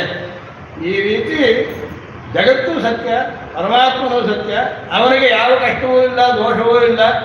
ನಮಗೆ ಈ ಜಗತ್ತಲ್ಲಿರುವ ಚೇತನರಿಗೆ ಒಳ್ಳೇದು ಮಾಡಿದ್ರೆ ಸುಖ ಉಂಟಾಗುತ್ತೆ, ತಪ್ಪು ಮಾಡಿದ್ರೆ ಕಷ್ಟ ಬರುತ್ತೆ. ತಾಯಿ ಮಗುವನ್ನು ಬೆಳೆಸ್ತಾಳೆ, ತಾಯಿ ಭಾಳ ಹಿತೈಷಿ ಹೌದು. ಕಷ್ಟಪಟ್ಟು ಹಸುವಾಗುತ್ತೆ, ನೋಡ್ಕೊಂಡಿದ್ದು ಅಳುತ್ತಾ ನೋಡಿ ಹಾಲು ಕೊಡೋದೆಲ್ಲ ಮಾಡ್ತೀವಿ. ಅದೇ ಸಮಯದಲ್ಲಿ ಅದಕ್ಕೆ ಭಾಳ ಇಷ್ಟ ಅಂತ ತಿಂಡಿ ಎಲ್ಲ ಮಾಡಿಕೊಡ್ತಾರೆ. ಇಷ್ಟ ಮಗು ಕೇಳುತ್ತೆ, ತಿಂಡಿ ತಿಂದರೆ ಅಜೀರ್ಣವಾಗುತ್ತೆ. ಅದಕ್ಕೇನು ಮಾಡೋಣ, ಹರಳೆಣ್ಣೆಯೂ ಹಾಕ್ತಾಳೆ. ತಿಂಡಿ ಕೊಟ್ಟಾಗ ಸಂತೋಷವಾಗಿ ತಿನ್ನುತ್ತೆ, ಹರಳೆಣ್ಣೆ ಕೊಟ್ಟರೆ ಬೇಡ ಅಂತ ಓಡುತ್ತೆ. ಹಿಡಿದು ಕಟ್ಟ ಹಾಕಿ ಅದನ್ನು ಕೊಡ್ತಾಳವ, ಇದು ಮಾಡಬೇಕು. ಒಂದು ಮಾಡಕ್ಕೆ ಹೋದರೆ ಅದರಿಂದ ಒಂದು ಪರಿಣಾಮ ಬಂದರೆ ಅದನ್ನು ಸರಿಪಡಿಸೋಕ್ಕಾಗ, ಅದನ್ನು ಅವನು ಪರಮಾತ್ಮ ಮಾಡ್ತಾನೆ. ಹಿತ ಮಾಡೋದಕ್ಕೋಸ್ಕರ, ಅವನು ಹಿತವನ್ನು ಮಾಡೋದಕ್ಕೆ ನಮ್ಮ ಇಷ್ಟಕ್ಕೂ ಬಿಡ್ತಾನೆ. ಕೆಟ್ಟೋದ್ರೆ ಸರಿಯೂ ಮಾಡ್ತಾನೆ. ಸರಿ ಮಾಡೋ ಕಾಲದಲ್ಲಿ ನಮಗೆ ವಿರೋಧವಾಗಿ ಕಂಡ್ರೆ ನಾವೇನು ಮಾತಾಡೋವಾಗಿಲ್ಲ. ಮಾಡಿಕೊಂಡು ಮಾರಾಯ ಅಪ್ಪ ಉಪ್ಪು ತಿಂದರೆ ನೀರು ಕುಡಿಬೇಕಾಗುತ್ತೆ. ಮಾಡಿದ್ದಕ್ಕಾಗಿ ನೋಡ್ಕೊಳ್ಳೋನೊಬ್ಬ ಇದ್ದೇ ಹೋದರೆ ಜಗತ್ತು ವ್ಯವಸ್ಥಿತವಾಗಿ ನಿಲ್ಲೋದೇ ಇಲ್ಲ. ಇದನ್ನ ಶ್ರುತಿ ಹೇಳುತ್ತೆ. ಬ್ರಹ್ಮ ಸಹೇವ ಸಹ ಅಖಿಲತನು ಭಿನ್ನಾಸ್ತತಶ್ಚೇತನಾ. ಅವನಿಗಿಂತ ಜೀವಾತ್ಮರು ಬೇರೆ. ಇವನು ಯಾವತ್ತಿದ್ರೂ ಸ್ವಾಮಿ ಆಗ್ಬಿಡೋದಿಲ್ಲ. ಇವನು ಅಣುವಾಗಿರೋನೊಬ್ಬ, ಎಲ್ಲವನ್ನೂ ವ್ಯಾಪಿಸಿರೋದೊಂದು. ಇದು ಅದಾಗಿ ಪರಿಣಾಮ ಹೊಂದೋದಿಲ್ಲ. ಇದು ಇದಾಗೇ ಇರುತ್ತೆ, ಅದು ಅದಾಗೇ ಇರುತ್ತೆ. ಇವನು ಮೋಕ್ಷವನ್ನು ಪಡ್ಕೊಂಡಾಗಲೂ ಇವನು ದಾಸನೇ, ಅವನು ಸ್ವಾಮಿಯೇ. ತಪ್ಪೇನಿಲ್ಲಪ್ಪ. ಇಷ್ಟು ದೊಡ್ಡ ಗುಣ ಇರೋನು, ಇಷ್ಟು ನಮ್ಮನ್ನೆಲ್ಲ ಸಾಕಿರೋನು, ದೊರೆಯಿರೋನಿಗೆ ನಮಸ್ಕಾರ ಮಾಡೋದ್ರಲ್ಲಿ ಏನು ಕಷ್ಟ? ಇದಕ್ಕೆ ಯಾಕೆ ನಾವು ಶ್ರಮ ಪಡಬೇಕು? ಮಹರ್ಷಿಗಳೆಲ್ಲ ಮೊದಲು ಹೇಳಿದ್ದು ನಮೋ ನಮ ಇತಿ. ಅಪ್ಪ ನಮಗೆ ಆಚಾರ್ಯರಿದ್ದಾರೆ, ನಮಗೆ ಸಂದೇಹ ಬಂದಾಗ ನಾವು ಕೇಳಿದ್ವಿ. ಅವರು ಯೋಗದಲ್ಲಿ ನಾವು ಸಾಕ್ಷಾತ್ತಾಗಿ ನೋಡ್ಬಿಟ್ಟು ನಮಗೆ ಉತ್ತರ ಹೇಳಿದ್ರು. ಆ ಸಾಮರ್ಥ್ಯ ಇರೋದ್ರಿಂದ ಅವ್ರಿಗೆ ನಾವು ತಲೆ ಬಾಗಿದ್ದೀವಿ. ಅವ್ರು ಕೇಳಿದ್ರೆ ನಮಗೆ ನಮ್ಮ ಹಿರಿಯರು ಹೇಳಿದ್ರು. ಎಲ್ಲಿ ಪ್ರಾರಂಭವಾಯಿತು ಅಂತಲೇ ಗೊತ್ತಿಲ್ಲ. ಕೊನೆಗೆ ಬ್ರಹ್ಮನ ಹತ್ರ ಹೋಗಿ ಕೇಳಿದ್ರೆ ಜಗತ್ತೆಲ್ಲ ಸೃಷ್ಟಿ ಮಾಡೋನು ನನಗೆ ನಾರಾಯಣ ಪರಮಾತ್ಮನೇ ತಂದೆ, ಅವರೇ ನನಗೆಲ್ಲ ವೇದ ಹೇಳ್ಕೊಟ್ಟು ಅನುಗ್ರಹ ಮಾಡ್ದ. ಆದ್ದರಿಂದ ಬಾಕಿ ಚೇತನರೆಲ್ಲ ಅವರಿಗಿಂತ ಬೇರೆಯಾಗಿದ್ದರು. ಬಿಡಿಸಲಾರದೆ ಯಾವತ್ತೂ ಸೇರೇ ಇರೋದರಿಂದ ಒಂದು ಅಂತ ಹೇಳ್ತಾ ಇದ್ದೆ. ಈ ಸಂಖ್ಯೆ ಒಂದು ಅಂತ ಹೇಳೋದಕ್ಕೆ ಸ್ವಾಮಿ ಎಲ್ಲರೂ ಸೇರಿ ಪರಮಾತ್ಮನಲ್ಲಿರೋದ್ರಿಂದ ಪರಮಾತ್ಮ ಒಬ್ಬನೇ ಅಂತ ಹೇಳೋದ್ರಲ್ಲಿ ತಪ್ಪೇನಿಲ್ಲ. ಒಬ್ಬನೇ ಅಂತಂದ್ರೆ ಅದ್ರಲ್ಲಿ ಏನು ವಿಭಾಗವೇ ಇಟ್ಕೊಡು ಅಂತ ಹೇಳಬೇಕಾದ ಅವಶ್ಯಕತೆ ಇಲ್ಲ. ಇವಾಗ ತೆಂಗಿನಕಾಯಿ ಇದೆ, ತೆಂಗಿನಕಾಯಿಗೂ ಮಾವಿನ ಹಣ್ಣು ಅಥವಾ ಹಲಸಿನ ಹಣ್ಣು ಹೊರಗಡೆ ಇರೋದನ್ನು ತೆಗಿತೀವಿ, ಕೆಲವು ಕಡೆ ಒಳಗಿರೋದನ್ನು ತಿಂತೀವಿ, ಹೊರಗಿರೋದನ್ನು ತಿಂತೀವಿ, ಒಳಗಿರೋದನ್ನು ಬಿಡ್ತೀವಿ. ಇದು ಆಗ್ಬೋದು ಅನೇಕ ವಸ್ತುಗಳಲ್ಲಿ. ಯಾವುದರಲ್ಲಿ ಯಾವುದು ತಗೊಳ್ಳೋದು ಅದರಂತೆ ಒಳಗೂ ಇರ್ತಾನೆ, ಹೊರಗೂ ಇರ್ತಾನೆ. ಅಂತ ಬಹಿಷ್ಠ ತತ್ಸರ್ವಂ ವ್ಯಾಪ್ಯ ನಾರಾಯಣ ಸ್ಥಿತ ಅಂತ. ಈಗ ಎಲ್ಲಿ ಹೇಗಿದ್ರೆ ಯಾವುದಕ್ಕೆ ಅನುಕೂಲ ಇದನ್ನು ನೋಡ್ಕೊಳ್ಳೋ ಅಂತ ಅದು ಒಂದು ತಾಯಿ ತಂದೆ ಯಾರ್ಯಾರು ನಮಗೆ ಬಂಧುಗಳು ಉಂಟೋ ಇವರೆಲ್ಲ ಮಾಡಬಹುದಾದ ಹಿತಕ್ಕಿಂತೆಲ್ಲ ಹೆಚ್ಚಾಗಿ ಮಾಡುವಂಥವನು ಆ ಪರಮಾತ್ಮ. ಅವನಲ್ಲಿ ನಾವು ಮಾಡಬಹುದಾದ್ದು ಭಕ್ತಿ. ನಾವು ಅವನಿಗೆ ಕೈ ಜೋಡಿಸ್ಬೋದು, ಪ್ರದಕ್ಷಿಣೆ ಮಾಡ್ಬೋದು, ಅವನ ನಾಮ ಸಂಕೀರ್ತನ ಮಾಡಬಹುದು, ಅವನ ಉಪಕಾರಗಳನ್ನು ಸ್ಮರಿಸ್ತಾ ಇರ್ಬೋದು. ಇದು ನಾವು ಮಾಡತಕ್ಕದ್ದು. ಭಿನ್ನಾಸ್ತತಶ್ಚೇತನಾ ಸತ್ಯ ಸಂಸ್ಕೃತಿ. ನಾವು ನಿಜವಾಗಲೂ ತಪ್ಪು ಮಾಡಿರೋದ್ರಿಂದ ಸುಖ ದುಃಖದಲ್ಲಿ ಸಿಗಾಕೊಂಡಿದ್ದೀವಿ, ಸಂಸಾರದಲ್ಲಿ ಸಿಗಾಕೊಂಡಿದ್ದೀವಿ. ಆದರೆ ಇದರಿಂದ ಹೊರಗೆ ಬರೋಕ್ಕಾಗುತ್ತೆ. ನಾವು ಅವನಲ್ಲಿ ನಾವು ಮಾಡಿದ ತಪ್ಪಿಗೆ ಕ್ಷಮೆ ಕೇಳಿಕೊಂಡ್ರೆ ಅವನು ನಮ್ಮನ್ನು ಇದರಿಂದ ಪಾರು ಮಾಡ್ತಾನೆ. ಗೀತೆಯಲ್ಲಿ ಅರ್ಜುನ ಕೃಷ್ಣನನ್ನು ಕೇಳ್ತಾನೆ, ಅನೇಕ ಪ್ರಶ್ನೆಗಳನ್ನೆಲ್ಲ ಕೇಳ್ತಾನೆ, ಇವನು ಉತ್ತರ ಹೇಳ್ತಾ ಬರ್ತಾನೆ. ಕೊನೆಯಲ್ಲಿ ಒಂದು ಮಟ್ಟಕ್ಕೆ ಮೇಲೆ ಹೋದಾಗ ಇನ್ನು ಮುಂದೆ ಹೇಳಿ ತಿಳಿಸೋದು ಕಷ್ಟಪ್ಪ, ತೋರಿಸ್ತೀನಿ ನೋಡ್ಕೋ. ವಿಶ್ವರೂಪವನ್ನೇ ತೋರಿಸ್ದ. ಪಶ್ಚಿಮೇ ಯೋಗಮೈಶ್ವರಂ ಅಂತ. ನನಗೆ ನೋಡೋಕ್ಕಾಗ್ತಾ ಇಲ್ಲ, ಕಣ್ಣು ಬಿಡ್ತಾ ಇದೆ. ನೋಡುವಂಥ ಕಣ್ಣನ್ನು ಕೊಡ್ತೇನೆ. ದಿವ್ಯಂ ದದಾಮಿ ಚ ಚಕ್ಷು. ಆಗಲ್ಲ ಅನ್ನೋದಲ್ಲ, ಸತ್ಯ ಅಲ್ಲ ಅಂತಲ್ಲ, ಅದನ್ನು ಮಂದಟ್ಟು ಮಾಡೋದು ಹೇಗೆ ಅದಕ್ಕೆ ನಾನು ದಾರಿ ತೋರಿಸಿ ನಿನಗೆ ಆ ಶಕ್ತಿಯನ್ನು ಕೊಟ್ಟು ನೀನು ನೋಡುವಂತಾಗಿ ಆಗಿ ಆಮೇಲೆ ನಿನ್ನ ಪ್ರಶ್ನೆ ಕೇಳಬೇಕಾಗಿಲ್ಲ. ನೋಡ್ಬೋದು ಈ ಸಾಮರ್ಥ್ಯ ಉಳ್ಳವನು ಇರೋದರಿಂದ ಅವನಲ್ಲಿ ಭಕ್ತಿ ಮಾಡಿದ್ರೆ ಸತ್ಯ ಸಂಸ್ಕೃತಿ ಈಶ ನಿಗ್ರಹ ಕೃತ. ಅವನು ಕೋಪಿಸ್ಕೊಳ್ಳೋ ಹಾಗೆ ನಾವು ಅಡ್ಕೊಂಡಿದ್ದೀವಿ. ಈ ಪರಿಸ್ಥಿತಿಗೆ ಬಂದಿದ್ದೀನಿ ನಾನು. ಯಾವುದೋ ಒಂದು ಜಿಂಕೆ ಬಂತು, ಜಿಂಕೆ ನೋಡಿದ್ರೆ ಚಿನ್ನದ ಜಿಂಕೆ ಯಾಕೆ ಎಲ್ಲರೂ ಸಾಧ್ಯವ ಅಂತ ಯೋಚಿಸ್ಬೇಡವಾ? ನಾನು ತಾನು ಯೋಚಿಸಲಿಲ್ಲ, ರಾಮ ಯೋಚಿಸ್ಬೋದಾಗಿತ್ತು. ಅವನೇನು ಮಾಡ್ದ, ನಾನು ತಪ್ಪು ತಿಳ್ಕೋಬಾರ್ದು, ನಾನು ಕೋಪಿಸ್ಕೋಬಾರ್ದು ಅಂತ ನಾನು ಹೇಳಿದ ಮುಂದೆ ತಲೆ ಆಡಿಸ್ಬಿಟ್ಟೆ. ಲಕ್ಷ್ಮಣ ಜೊತೆಲಿ ಇದ್ದವನು ಎಲ್ಲ ಪಾಯಿಂಟ್ ನಿಜ ಅಲ್ಲ ಅಂತ ಹೇಳಿ ನಾವಿಬ್ಬರೂ ಒಂದು ಮಾತನ್ನು ಕೇಳಲಿಲ್ಲ. ಕೊನೆಗೆ ಏನಾಯ್ತು ಅಂತ ಅವನು ಕಷ್ಟಪಡ್ತಾನೆ, ನಾನು ಕಷ್ಟಪಡ್ತಾನೆ. ಹೇಳೋವಾಗ ಲಕ್ಷ್ಮಣನಿಗೆ ರಾಮಾನುಜ ಅಂತ ಹೆಸರು. ರಾಮಾನುಜಂ ಲಕ್ಷ್ಮಣ ಪೂರ್ವಜಿಂಚ ಅಂತ ಅನಿಸಿದ್ದೆ. ಆ ರಾಮಾನುಜನ ಮಾತನ್ನು ಕೇಳಿದೆ ಅಂದರೆ ರಾಮನು ಕಷ್ಟಪಡ್ತಾ ಇದ್ದೆ, ನಾನು ಕಷ್ಟಪಡ್ತಾ ಇದ್ದೀನಿ ಅಂತಿದ್ದೆ. ತೋರಿಸೋದಕ್ಕೆ ಒಬ್ಬ ಆಚಾರ್ಯರು ಬಂದು ನಮಗೆ ದಾರಿ ತೋರಿಸೋದ್ರೆ ಏನಾಗುತ್ತೆ ಅಂದರೆ ಜಗತ್ತಿಗೆ ತಂದೆ ತಾಯಿಯಾಗಿರುವ ಜಗನ್ಮಾತೃ ಪಿತೃಗಳು ಕೂಡ ಸಂತೋಷ ಪಡ್ತಾರೆ. ನಾವು ಹೋಗಿ ಚೆನ್ನಾಗಿ ಅವರ ಹತ್ರ ಅಪ್ಪ ನಾನು ತಿಳಿದೇ ತಪ್ಪು ಮಾಡಿದ್ದೀನಿ, ತಪ್ಪನ್ನೆಲ್ಲ ಕ್ಷಮಿಸಬೇಕು, ಮತ್ತೆ ತಪ್ಪು ಮಾಡದೆ ನನಗೆ ಒಳ್ಳೆ ಬುದ್ಧಿಯನ್ನು ಕೊಡಬೇಕು, ನಿನ್ನ ಭಾಗದಲ್ಲಿ ನನ್ನನ್ನು ಸೇವೆಗೆ ತಗೋಬೇಕು ಅಂತ ನಾವು ಕೇಳಿಕೊಂಡ್ರೆ ಖಂಡಿತ ಅನುಗ್ರಹ ಮಾಡ್ತಾನೆ. ಸತ್ಯ ಸಂಸ್ಕೃತಿ ಹೌದು, ಈಶ ನಿಗ್ರಹ ಕೃತ. ಪರಮಾತ್ಮನ ಕೋಪದಿಂದ ಅವನಿಗೆ ಅತೃಪ್ತಿ ಉಂಟು ಮಾಡಿದ್ರಿಂದ ಕಷ್ಟಪಡ್ತಾ ಇದ್ದೀವಿ ಹೌದು. ಆದರೆ ಇದರಿಂದ ಪಾರಾಗೋದು ದಾರಿ ಇದೆ, ಅವನ ಕಾಲ ಹಿಡ್ಕೊಂಡ್ಬಿಡೋದು. ಈಶ ನಿಗ್ರಹ ಕೃತ ಮುಕ್ತಿಸ್ತು ಭಕ್ತಿಯಾದಿನ. ಇದರಿಂದ ಮುಕ್ತಿ ಸಾಧಿಸ್ಬೋದು, ಭಕ್ತಿ ಮಾಡೋದ್ರಿಂದ ಆಗುತ್ತೆ. ಭಕ್ತಿ ಮಾಡೋದು ಅಂದರೆ ಕಷ್ಟ ಅಲ್ಲ. ಗೀತೆ ಪೂರ್ತಿ 18 ಅಧ್ಯಾಯ ಯೋಗವನ್ನು ಹೇಳುತ್ತೆ. ಕರ್ಮಯೋಗ, ಜ್ಞಾನಯೋಗ, ಭಕ್ತಿ ಯೋಗ ಅಂತ ಇದೆಲ್ಲ ನಮ್ಮಿಂದ ಆಗೋದಿಲ್ಲ ಸ್ವಾಮಿ. ಹೇಳಿದ್ರೇನೆ ಭಯವಾಗುತ್ತೆ. ರೋಗಕ್ಕಿಂತ ಮೊದಲು ಇನ್ನೂ ಹೆಚ್ಚು ಕಷ್ಟವಾಗಿಬಿಟ್ರೆ ರೋಗವೇ ಸಾಗೋದು ಪರವಾಗಿಲ್ಲ ಅನ್ನಿಸ್ಬಿಟ್ರೆ ಹಾಗಾಗಲ್ಲ ಸ್ವಾಮಿ. ಸಂಸಾರ ಕಷ್ಟ ಆಗೋದಕ್ಕೆ ಹೇಳೋ ದಾರಿ ಇನ್ನೂ ಕಷ್ಟ ಆಗಿದೆಯಲ್ಲ. ಸರಿ, ಹಾಗಾಗದೇ ಇದ್ದರೆ ಬಿಟ್ಬಿಡು. ಅದು ಆಗಲಿಲ್ಲ, ಅದು ಭಕ್ತಿಯೋಗ ಮಾಡೋಕ್ಕಾಗಲಿಲ್ಲ, ಶರಣ ಹೊಂದ್ಬಿಡು ಅಂತ ಹೇಳು. ಮಾಮೇಕಂ ಶರಣ ಮುರುಜ ಅಂತ ಹೇಳು. ಭಕ್ತಿ ಆದಿನ ಯಾರೂ ಭಕ್ತಿಯೋಗ ಮಾಡೋಕ್ಕಾಗಲ್ಲ ಅಂತಲ್ಲ. ಹಾಗಿದ್ರೆ ಉಪದೇಶವೇ ಮಾಡಬೇಕಾಗಿದೆ. ಅವನು ಹುಚ್ಚ ಅಂತ ಆಗಿಬಿಡುತ್ತೆ ಹೇಳೋದು. ರಾಜಋಷಿಗಳೆಲ್ಲ ಎಷ್ಟೋ ಜನ ಇದ್ದಿದ್ದಾರೆ, ಈ ಯೋಗವನ್ನು ಮಾಡಿ ಕ್ಷೇಮವನ್ನು ಪಡ್ಕೊಂಡಿದ್ದಾರೆ. ಜನಕಾದಿಗಳಿದ್ದಾರೆ, ಸಪ್ತಋಷಿಗಳಿದ್ದಾರೆ, ಸನಕಾದಿಗಳಿದ್ದಾರೆ, ಅನೇಕರು ಇದ್ದಿದ್ದಾರೆ. ನಮ್ಮಿಂದ ಆಗಲ್ಲ ಅನ್ನೋದು ಬೇರೆ, ಯಾರಿಂದಲೂ ಆಗಲ್ಲ ಅಂತಲ್ಲ.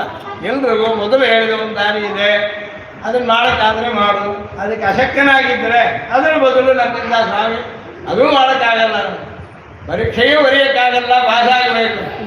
ಪಾಸ್ತಾನೆ ಯಾಕಾಗಬೇಕು? ಇಲ್ಲಪ್ಪ ಕೆಲಸಕ್ಕೆ ತಗೊಂಡ್ಬಿಡ್ತೀನಿ, ಓದಲೇ ಬೇಡ. ಅದೊಂದು ಅದಕ್ಕೆ ತಕ್ಕ ಕೆಲಸ ಕೊಡ್ತೀನಿ.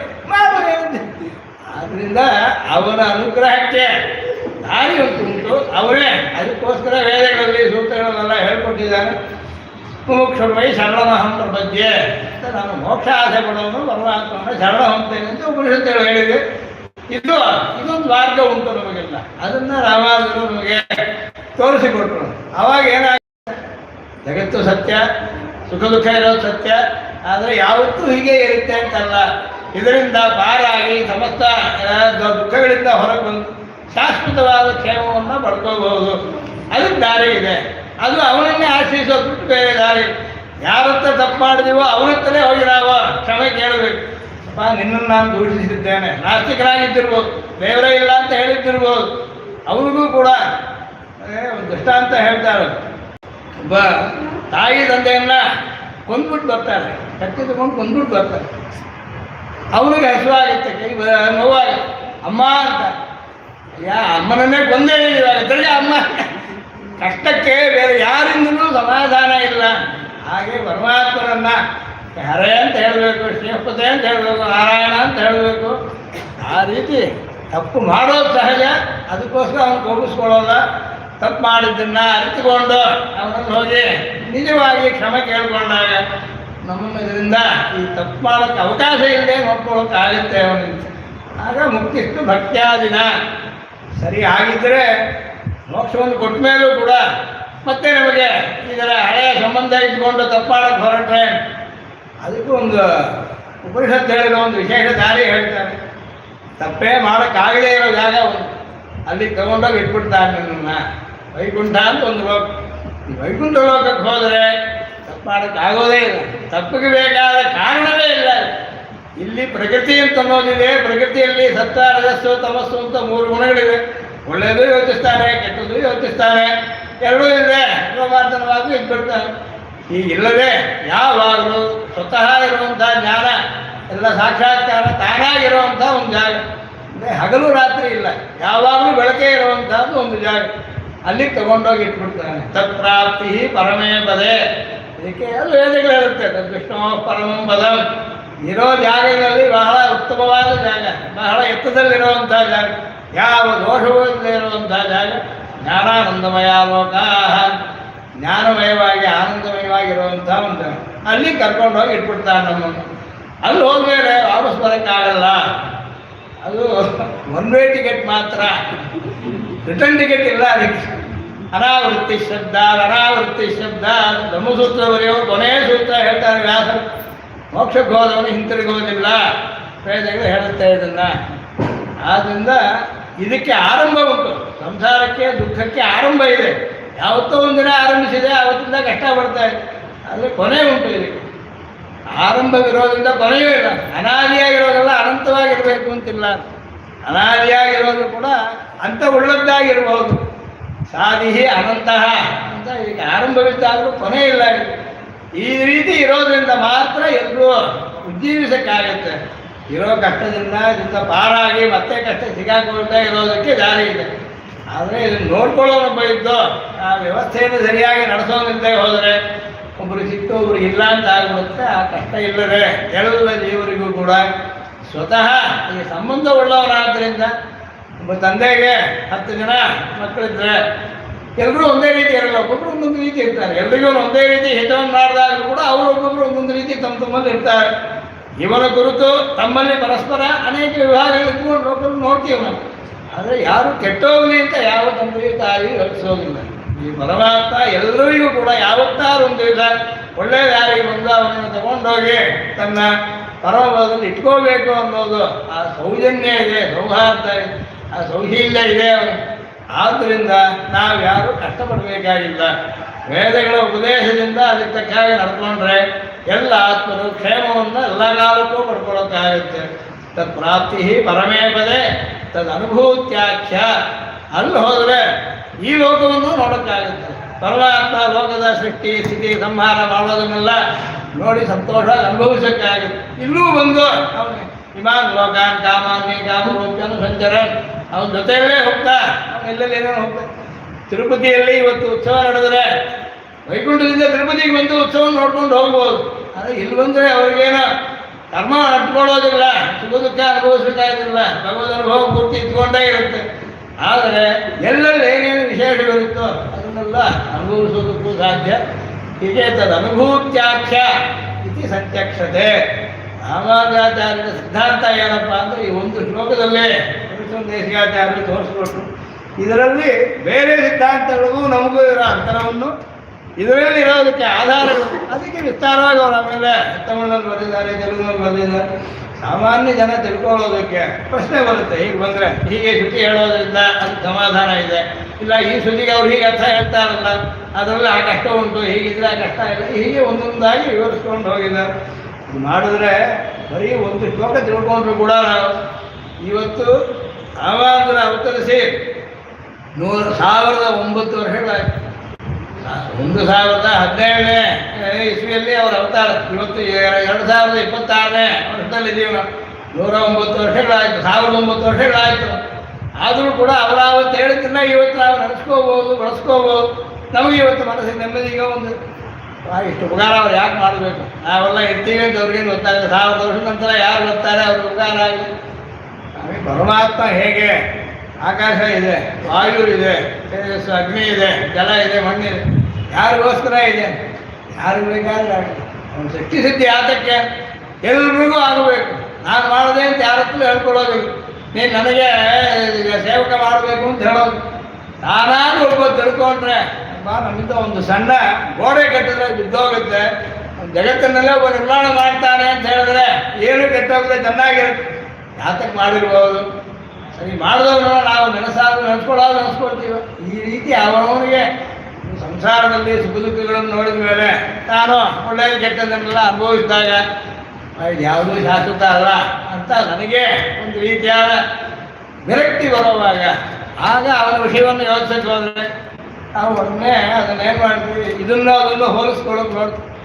ಲೋಕ ಹೇಗಿದೆ, ಅವನ ಗುಣಗಳು ಹೇಗಿದೆ. ರಾಮಾಯಣ ಓದಿದ್ರೆ, ಗೀತೆಯನ್ನು ಓದಿದ್ರೆ, ಭಾಗವತವನ್ನು ಓದಿದ್ರೆ, ಮಹಾಭಾರತ ಕಥೆಗಳನ್ನು, ಪುರಾಣಗಳನ್ನು ಓದಿದ್ರೆ ಎಷ್ಟೆಲ್ಲ ಅವನು ಎಷ್ಟು ಅವತಾರಗಳು ಮಾಡಿ ಎಷ್ಟು ಲೋಕಕ್ಕೆ ಒಳ್ಳೆಯದು ಮಾಡೋದಕ್ಕೆ ಏನೇನೆಲ್ಲ ಮಾಡಿ ಅವನನ್ನು ಒಂದ್ಸಲ ಕೂಡ ನಾವು ನೆನೆಸ್ಕೊಳ್ಳೇ ಇರೋಲ್ಲ. ಅವಾಗ ತನಗೇ ಅನಿಸುತ್ತೆ.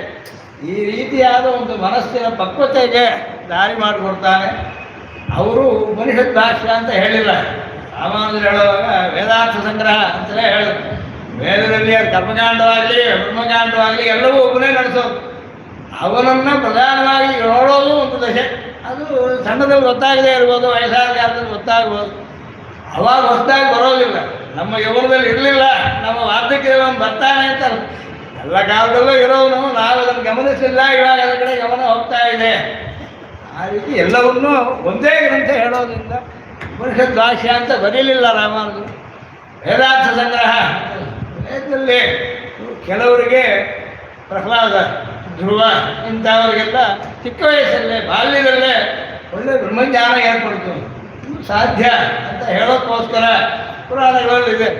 ಅಷ್ಟು ಚಿಕ್ಕ ಮಗುವಾಗಿದ್ದವನಿಗೆ ಹರಿ ಸರ್ವತ್ರ ಇದ್ದಾನೆ ಅಂತ ಹೇಳೋದು ಪ್ರಹ್ಲಾದ. ತಂದೆಯನ್ನೇ ಎದುರಿಸೋ ಅಷ್ಟು ತಂದೆಯೋ ಎಲ್ಲರನ್ನೂ ತಾನೇ ಅಡಗಿಸಿಟ್ಟಿದ್ದೇನೆ, ದೇವತೆಗಳನ್ನೆಲ್ಲ ಗೆದ್ದಿದ್ದೇನೆ ಅಂತ ಹೇಳೋನ ಹತ್ರ. ಲೋಕವನ್ನು ಗೆದ್ದವನಿಗೆ ತನ್ನ ಮಗನನ್ನು ಗೆಲ್ಲಕ್ಕಾಗಲಿಲ್ಲ. ಅವನನ್ನು ಹೇಗೆ ಒಲಿಸ್ಕೊಳ್ಳೋದು ಅಂತ ಗೊತ್ತಾಗಲಿ. ಕೊನೆಗೆ ಒಂದು ಮಟ್ಟಕ್ಕೆ ಬಂದ ಮೇಲೆ ಅವನು ಕೊಲ್ಲೋದು ಅಂತ ಕೂಡ ತೀರ್ಮಾನ ಮಾಡಿ ಅದೂ ಮಾಡೋಕ್ಕಾಗಲಿಲ್ಲ. ಅವನ್ನ ಹೊಲಿಸ್ಕೊಳ್ಳೋಕ್ಕೂ ಆಗಲಿಲ್ಲ, ಅವನ ಕೊಲ್ಲೋದಕ್ಕೂ ಆಗಲಿಲ್ಲ. ಅವನಾದರೆ ತಂದೆ ಹತ್ರ ಅವನಿಗೆ ಕೆಟ್ಟ ಭಾವನೆ ಬರಲೇ ಇಲ್ಲ. ಯಾಕೆ ತಂದೆ ಹೇಗೆ ನಡ್ಕೊಳ್ತಾ ಇದ್ದಾನೆ, ಅಪ್ಪ ನಿನಗೂ ಒಳ್ಳೆಯದು, ನೀನು ಹರಿ ಅಂತ ಹೇಳ್ಬಿಡು ಅಂತ ಮಗ ತಂದೆ ಹೇಳ್ತಾರೆ. ಸಾಧುವನ್ನೇ ಅಸುರವನ್ನೇ ದೇಹಿನ ಅಂತ. ನೀನೇನೋ ಅಸುರವರಿಲ್ಲ ಸ್ವಾಮಿ, ಹೌದು, ನಿನಗೂ ಇದೇ ಒಳ್ಳೆಯದು, ಹರಿಯನ್ನೇ ನೀನು ಮನನ ಮಾಡಿಬಿಡು, ಕೀರ್ತನ ಮಾಡಿಬಿಡು. ಅದೆಲ್ಲ ಒಪ್ಪೋದು. ಎಲ್ಲಿದ್ದಾನೆ ಹರಿ ತೋರಿಸು ಅಂತಲ್ಲ. ಕೊನೆಗೆ ಅವನು ಅವತರಿಸಿದ. ಆಗಲೂ ಅಷ್ಟು ವಯಸ್ಸಲ್ಲೇ ಅಷ್ಟು ವಿರೋಧ ಇದ್ದಾಗಲೂ ಪಕ್ವತೆ ಬರ್ಬೋದು. ಅಲ್ಲ, ಪರಮಾತ್ಮ ಅನುಗ್ರಹ ಯಾರಿಗೆ ಹೇಗಿರುತ್ತೆ ಅಂತ ಗೊತ್ತಿಲ್ಲ. ಅದಕ್ಕೋಸ್ಕರ ವೇದಾಂತ ಸಂಗ್ರಹ. ಸ್ವಾಮಿ ಒಬ್ಬನಿಗೆ ಚಿಕ್ಕ ವಯಸ್ಸಲ್ಲೇ ಒಳ್ಳೆ ತತ್ವಜ್ಞಾನದಲ್ಲಿ ಅಭಿವೃದ್ಧಿ ಬರ್ಬೋದು. ಯಾರಿಗಾದರೂ ಒಂದು ಕಾಲದಲ್ಲಿ ಅವಶ್ಯ ಬರುತ್ತೆ ಅಂತ ಹೇಳೋದಕ್ಕೆ. ಅದಕ್ಕೆ ಅಂತ ವೇದ ಕೊನೆ ಕಾಯ್ಕೊಂಡು ಇರಬೇಕು ಅಂತಿಲ್ಲ. ಕೆಲವ್ರಿಗೆ 5ರಲ್ಲಿ, ಕೆಲವ್ರಿಗೆ 50ರಲ್ಲಿ, ಕೆಲವರಿಗೆ ಕೊನೆಯವರು ಇಲ್ಲದೇ ಹೋಗ್ಬೋದು. ಈ ಜನ್ಮ ವ್ಯರ್ಥವೂ ಆಗ್ಬೋದು. ಅಂತ ಪರಮಾತ್ಮನ ಅನುಗ್ರಹ ನಮಗೆಲ್ಲರಿಗೂ ಸಿಗುತ್ತೆ ಅಂತ ಹೇಳೋರು ರಾಮಾನುಜರು ತಮ್ಮ ಸಿದ್ಧಾಂತವನ್ನು ಹೇಳುವಾಗ ಇದೆಷ್ಟು ಪ್ರಧಾನ. ಶ್ರೀಮನ್ ಲಕ್ಷ್ಮಣ ಯೋಗಿನಸ್ತು ಭುವನಂ ಸತ್ಯಂ ತದೀಶಃ ಶ್ರೇಯಃಕಾಂತಃ ಬ್ರಹ್ಮ ಸ ಏವ ಸಹ ಅಖಿಲ ತನು ಎಲ್ಲರನ್ನೂ ಶರೀರವಾಗಿ ಇಟ್ಕೊಂಡಿರೋ ಎಲ್ಲರಿಗೂ ಆತ್ಮನಾಗಿರೋ ಭಿನ್ನ ತತಶ್ಚೇತನಾ ಅವನು ಬೇರೆ ಚೇತನರೆಲ್ಲ ಬೇರೆಯೇ ಕಷ್ಟಪಡೋನು ಬೇರೆ ಸುಖದಲ್ಲಿರೋನು ಬೇರೆ ಎರಡೂ ಒಂದೇ ಅಲ್ಲ. ಆದ್ದರಿಂದ ಅನೇಕ ಜೀವಾತ್ಮರುಂಟು ಎಲ್ರಿಗೂ ಅವನೇ ಆತ್ಮನಾಗಿದ್ದಾನೆ ಅನ್ನೋದು. ಆದರೆ ಕಷ್ಟ ಬಂದಿರೋದು ಅವರವರ ಕರ್ಮಾನುಗುಣ. ಇಬ್ಬರು ಜೀವರು ಒಂದೇ ರೀತಿ ಇರೋದಿಲ್ಲ, ಎಲ್ಲರಿಗೂ ಒಂದೇ ಥರ ಇರಲ್ಲ ಅಂತ ಹೇಳೋ ಹಾಗೆ ಯಾವ ಇಬ್ಬರಿಗೂ ಸಾಮ್ಯ ಹೇಳೋಕ್ಕಾಗೋದು, ಒಬ್ಬೊಬ್ಬರು ಬೇರೆ ಬೇರೆಯೇ. ಆದ್ದರಿಂದ ಸತ್ಯ ಸಂಸ್ಕೃತಿ ಈಶ ನಿಗ್ರಹಕೃತ ಪರಮಾತ್ಮನ ಕೋಪದಿಂದ ಏರ್ಪಟ್ಟಿರೋದು. ಆದರೆ ಅವನ್ನ ಒಲಿಸ್ಕೊಳ್ಳೋದಕ್ಕೆ ಮುಕ್ತಿ ಭಕ್ತ್ಯಾದಿನ ಭಕ್ತಿಯ ಶರಣಾಗತಿಯಿಂದ ಅವನನ್ನು ಸಾಧಿಸ್ಕೋಬೋದು. ತತ್ ಪ್ರಾಪ್ತಿ ಪರಮೇ ಪದೇ. ಈ ಮುಕ್ತಿಯನ್ನು ಸಾಧಿಸೋದು ಈ ಪ್ರಕೃತಿ ಮಂಡಲವನ್ನು ಬಿಟ್ಟು, ಯಾವುದಕ್ಕೆ ಸೃಷ್ಟಿ ಸಂಹಾರ ಇದೆಯೋ ಈ ಜಾಗವನ್ನು ಬಿಟ್ಟು, ಸೃಷ್ಟಿಯೂ ಇಲ್ಲ ಬೆಳೆಯೂ ಇಲ್ಲ ಅಂತ ಒಂದು ಜಾಗಕ್ಕೆ ಹೋಗ್ಬಿಟ್ವಿ, ಅದು ನಾವು ಕರ್ಕೊಂಡು ಹೋಗ್ತಾನೆ, ಅದು ವೈಕುಂಠ ಅಂತ ಹೇಳ್ತೀವಿ. ಪ್ರಾಪ್ತಿ ಪರಮೇ ಪದೇ. ಅಲ್ಲಿ ಹೋದಾಗ ಮಾಡಬೇಕಾದ ಏನಿಲ್ಲ, ಬರೀ ಅವರ ಗುಣಗಳನ್ನು ಅನುಭವಿಸ್ತಾ ಇರೋದು, ಕೊಂಡಾಡ್ತಾ ಇರೋದು. ಆದ್ದರಿಂದ ಅನುಭೂತ್ಯಾಖ್ಯ ಇದು ಸಂಚಕ್ಷತೆ. ಇದರಲ್ಲಿ ಇನ್ನೊಂದು ಸಣ್ಣ ವಿಚಾರ, ರಾಮಾನುಜ ಸಿದ್ಧಾಂತದಲ್ಲಿ ಬೇರೆ ಸಿದ್ಧಾಂತದಲ್ಲಿ ಇಲ್ಲದೇ ಇರೋದು ಒಂದುಂಟು. ಮಧ್ವಾಚಾರ್ಯರು ಶಂಕರಾಚಾರ್ಯರು ಹೇಳದೇ ಇರೋದು. ಮೂರು ಪ್ರಸ್ಥಾನ ಅವರೆಲ್ಲ ಇಟ್ಕೊಂಡಿದ್ದು. ನಮ್ಮಲ್ಲಿ ಈ ಇಷ್ಟಾದ್ವೈತ ಅಂತ ಹೆಸರು ಇವರು ಹೇಳಿದ್ದಕ್ಕೆ. ಅದ್ವೈತ ಹೌದು, ಅದು ವಿಶಿಷ್ಟವಾಗಿದೆ. ಚೇತನ ಅಚೇತನ ವಿಶಿಷ್ಟವಾದ ಬ್ರಹ್ಮ, ಇದು ಚೇತನಾಚೇತನ ವಿಶಿಷ್ಟಾದ್ವೈತ. ಶಂಕರಾಚಾರ್ಯರು ಕೂಡ ವಿಶಿಷ್ಟಾದ್ವೈತವೇ ಅಂತ, ಅವರು ಮಾಯಾ ವಿಶಿಷ್ಟಾದ್ವೈತ. ಮಾಯೇ ತುಂದು ಅವಿದ್ಯೆ ಅಂತ ತುಂದಿದೆ ಅಂತ ಒಪ್ಕೊಂಡು. ಅದೇ ರೀತಿ ಭಾಸ್ಕರರು ಒಬ್ಬರು ಅವ್ರು ಹೇಳುವಾಗ ಉಪಾಧಿ ಅಂತ ಒಂದುಂಟು. ಉಪಾಧಿಯಿಂದ ಇವಾಗ ಒಂದು ಮಡಕೆ ತರ್ತೀವಿ, ಮಡಕೆ ಒಳಗೆ ಆಕಾಶ ಇರುತ್ತೆ, ಮಡಕೆ ಒಡೆದೋದ್ರು ಕೂಡ ಆಕಾಶ ಇರುತ್ತೆ, ಅದಿದ್ದಾಗ ಅದರೊಳಗೆ ಇರುತ್ತೆ. ಅಖಂಡವಾದ ಆಕಾಶ ಒಂದು ಉಪಾಧಿಗಿಂತ ಬರೋದು. ಹೀಗೆ ಹೇಳ್ಬೋದು, ಶರೀರದೊಳಗೆ ಆಕಾಶ ಇದೆ, ಹೊರಗಡೆ ಆಕಾಶ. ಅದೇ ಉಪಾಧಿಯಿಂದ ಬೇರೆ ಜೀವನನ್ನೋದು. ಹೀಗೆ ಮೋಕ್ಷ ಬಂದುಬಿಟ್ರೆ ಈ ಉಪಾಧಿ ಕಳೆದೋಗ್ಬಿಡುತ್ತೆ, ಬ್ರಹ್ಮನೇ ಆಗಿಬಿಡ್ತಾನೆ. ಬ್ರಹ್ಮನ ಆಗ್ಬಿಡ್ತಾನೆ ಅಂತ ಅನ್ನೋದಲ್ಲ ಅದ್ವೈತಕ್ಕೆ ಅರ್ಥ. ಬ್ರಹ್ಮನೂ ಜೀವನೂ ಇರ್ತಾರೆ, ಅವನು ಸ್ವಾಮಿ ಅವನು ದಾಸನಾಗಿ ಇರ್ತಾರೆ. ಇಬ್ಬರೂ ಒಂದೇ ರೀತಿಯಾದ ಆನಂದಾನುಭವದಲ್ಲಿ ಇರ್ತಾರೆ. ಅದು ಅದ್ವೈತಕ್ಕೆ ಅರ್ಥವೇ ಹೊರತು ಅದ್ವೈತ ಅಂದರೆ ಎರಡನೇ ವಸ್ತು ಇರಬಾರ್ದು ಅಂತಲ್ಲ. ಇದು ರಾಮಾನುಜರ ಪ್ರಧಾನವಾದ ಅಂಶ. ಇದನ್ನು ಹೇಳುವಾಗ ಈ ಮೂರು ಪ್ರಸ್ಥಾನಗಳಿಗಿಂತ ಹೆಚ್ಚಾಗಿ ಆಳ್ವಾರುಗಳು ಅಂತ ತಮಿಳುನಾಡಿನಲ್ಲಿ ದ್ರವಿಡ ದೇಶದಲ್ಲಿ ಇದ್ದ ಭಕ್ತ ಶಿರೋಮಣಿಗಳು, ಅವರುಗಳು ಪರಮಾತ್ಮನ ಗುಣವನ್ನು ತಮಿಳು ಭಾಷೆಯಲ್ಲಿ ಹಾಡಿಕೊಟ್ಟಿದ್ದಾರೆ. 4,000 ಹಾಡುಗಳುಂಟು. 12 ಜನ ಆಳ್ವಾರರು, ಜೊತೆಗೆ ರಾಮಾನುಜರೇ ಆಳ್ವಾರ ಗೋಷ್ಠಿಯಿಂದ ಸೇರಿದವರು. ಇವರು ಸೇರಿ 13 ಜನ, 6 ಇರುವರು, 4 ಇರುವರು ಅಂತ ಹೇಳಿ ಇವರು ಆಚಾರ್ಯರಲ್ಲೂ ಸೇರಿದವರು, ಆಳ್ವಾರಲ್ಲೂ ಸೇರಿದವರು. ಹಾಗೆ ನಮ್ಮ ಆಳ್ವಾರರು ಆಚಾರ್ಯ ಗೋಷ್ಠಿಯಲ್ಲೂ ಸೇರಿದವರು, ಆಳ್ವಾರ ಗೋಷ್ಠಿಯಲ್ಲೂ ಸೇರಿದವರು. ಹೀಗೆ ಈ ಆಳ್ವಾರಗಳು ಹೇಳಿರೋದು ತಮಿಳು ಭಾಷೆಯಲ್ಲಿ. ಇದು ಒಂದು ವೇದಾಂತ. ಇದನ್ನು ದ್ರಾವಿಡ ವೇದಾಂತ ಅಂತ ನಾವು ಹೇಳ್ತೀವಿ.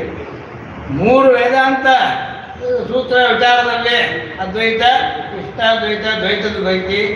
ಇಷ್ಟಾದ್ವೈತದಲ್ಲಿ ಮಾತ್ರ ಉಭಯ ವೇದಾಂತ ಅಂತ ಹೇಳ್ತೇವೆ. 2 ವೇದಾಂತ ಉಂಟು. ಈ ಉಪನಿಷತ್ತುಗಳಲ್ಲಿ ನಮಗೆ ಸಂದೇಹ ಬಂದರೆ ಆಳ್ವಾರುಗಳ ಹಾಡುಗಳಿಂದ ಅದಕ್ಕೆ ನಮಗೆ ಸಮಾಧಾನ ಸಿಗುತ್ತೆ. ನಾವು மகிழ்ந்து பாடும் செய்ய தமிழ் மாலைகள் நாம் தெளிய ஓதி தெளியாத மரநிலங்கள் தெளிகின்றோமே. எல்லா ஆழ்வார்கள் பொய்கமுனி பூதத்தார் பேயாழ்வார் தன் பொருள் வரும் குருகேசன் விஷ்ணுஜித்தன் துய்ய குலசேகரன் நம் பாணநாதன் தொண்டரடிக்குடி வைஷவந்த சோதி பையமெல்லாம் மரவிளங்க வாழ்வே வேந்தும் மங்கையர்கோன் என்று இவர்கள் மகிழ்ந்து பாடும் செய்ய தமிழ் மாலைகள் நாம் தெளிய ஓதி ತಿಳಿಯಾದ ಮನನಿಲಂಗೆಯಲ್ಲಿ ತಿಳಿಹಿನ್ನೋಮೆ. ಸ್ವಾಮಿ ವೇದಗಳಿಂದ ತೀರ್ಮಾನ ಮಾಡಬೇಕು, ಹೌದು. ವೇದವೇ ಅರ್ಥ ತಿಳ್ಕೊಳ್ಳೋಕ್ಕಾಗಲಿದ್ರೆ ಏನು ಮಾಡೋದು? ಅದಕ್ಕೂ ಒಂದು ಉಪಕಾರ ಮಾಡಿರೋರು ಇದ್ದಾರೆ. ಅದನ್ನು ವೇದಂ ತಮಿಳು ಶೈದ ಮಾರನ್. ನಮ್ಮ ವೇದಗಳನ್ನೆಲ್ಲ ತಮಿಳಲ್ಲಿ ನಮಗೆ ತೋರಿಸ್ಕೊಟ್ಟಿದ್ದಾರೆ. ಅದು ಭಕ್ತಿ ಪ್ರಧಾನವಾದ್ದು ಮಾತ್ರ. ಇದರಲ್ಲಿ ಶತ್ರು ಜಯಕ್ಕೆ ಏನು ಮಾಡಬೇಕು? ಶತ್ರುವನ್ನು ಕೊಲ್ಲಬೇಕಾದ್ರೆ ಯಾಗ ಮಾಡೋದಕ್ಕೆ ವೇದಗಳು ಹೇಳಿ ಅದೆಲ್ಲ ಆಳ್ವಾರು ಬೇಕಾಗಿಲ್ಲ. ನಿಮ್ಮ ಶತ್ರುವನ್ನು ಕೊಲ್ಲೋದಕ್ಕೆ ನಮಗೆ ಅದಾವತ್ತು ಸಭೆಯಲ್ಲಿ ಮುಂದೆ ನಿಲ್ಲೋದಕ್ಕೆ ಅಥವಾ ಕೀರ್ತಿ ಪಡೆಯೋದಕ್ಕೆ ಅದ್ರ ಬಗ್ಗೆ ಅದೆಲ್ಲ ನಿಮ್ಗೆ ಬೇಕಿದ್ದು ಯಾವ್ದು ಬರಬೇಕೋ ಬರುತ್ತೆ. ತಮ್ಮ ನೀನಾಗ ಅದರ ಹಿಂದೆ ಹೋಗಬೇಕಾಗಿಲ್ಲ. ನೀನು ಬರೀ ಪರಮಾತ್ಮನ ಗುಣಾನುಭವವನ್ನು ಮಾಡ್ತಾ ಇದ್ದರೆ ತಾನಾಗಿ ಬರೋದು ಬರುತ್ತೆ. ಬಂದಿದ್ದನ್ನೆಲ್ಲ ಅವರ ಅನುಗ್ರಹ ಅಂತ ಅನುಭವಿಸ್ಕೊಂಡು ಹೋಗು. ಅದ್ರ ಬಗ್ಗೆ ಚಿಂತಿಸಬೇಡ. ನಿನಗೆ ಬೇಕಾಗಿರೋದು ನಿನಗೂ ಅವನಿಗೆ ಇರೋ ಸಂಬಂಧವನ್ನು ತಿಳ್ಕೊ. ನೀನು ಅವನಿಗೆ ತಲೆಬಾಗಿ ಇರೋ. ಅದನ್ನು ತ್ರಿಕರಣಗಳಿಂದ ಚಿಂತೆಯಿನ ಸೊಲ್ಲಿನ ಶೈಗೆಯ ನಿಲತ್ತೇವರು ಗುರು ವಣಂಗಂ ಇದು ಆಳ್ವಾರು ಹೇಳ್ಕೊಟ್ಟಿದ್ದು. ಇದನ್ನು ಪ್ರಧಾನವಾಗಿ ಇಟ್ಟುಕೊಂಡು ತಾವು ಭಾಷೆ ಬರೆಯುವಾಗಲೂ ಕೂಡ ಈ ಹಾಡುಗಳನ್ನೆಲ್ಲ ಸಂಸ್ಕೃತದಲ್ಲಿ ತರ್ಜಮೆ ಮಾಡಿ ಅಂತ ಬರೆದಿದ್ದಾರೆ.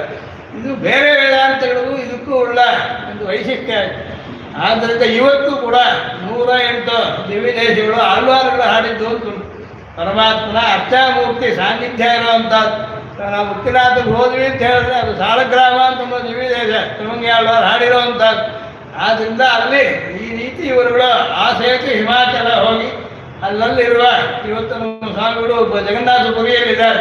ಅಲ್ಲಿಂದ ವಾಪಸ್ ಬರೋವಾಗ ಪುರಿ ಅದು ದಿವ್ಯದೇಶದಲ್ಲಿ ಸೇರಿ ಅಲ್ಲಿ ಕೂರ್ಮಕ್ಕೆ ಬರ್ತಾರೆ, ಶ್ರೀಕೂರ್ಮಕ್ಕೆ, ಆಮೇಲೆ ಸಿಂಹಾಸನಕ್ಕೆ, ಆಮೇಲೆ ವಾಪಸ್ ಬಂದು ಸೇರಿ ಆಳ್ವಾರುಗಳು ಎಲ್ಲೆಲ್ಲೆಲ್ಲ ಹಾಡಿದ್ದಾರೋ, ಎಲ್ಲೆಲ್ಲ ಪರಮಾತ್ಮನ ಕಂಡು ಅನುಭವಿಸಿದಾರೋ, ತನ್ನ ಅನುಭವವನ್ನು ತಮಿಳು ಹಾಡು ರೂಪವಾಗಿ ಭಕ್ತಿಯನ್ನು ತೋರಿಸ್ಕೊಟ್ಟಿದ್ದಾರೋ, ಆ ಭಕ್ತಿ ಸಾಹಿತ್ಯವು ತಮಿಳು ಭಾಷೆಯಲ್ಲಿರೋದು ಕೂಡ ನಮಗೊಂದು ಪ್ರಸ್ಥಾನ.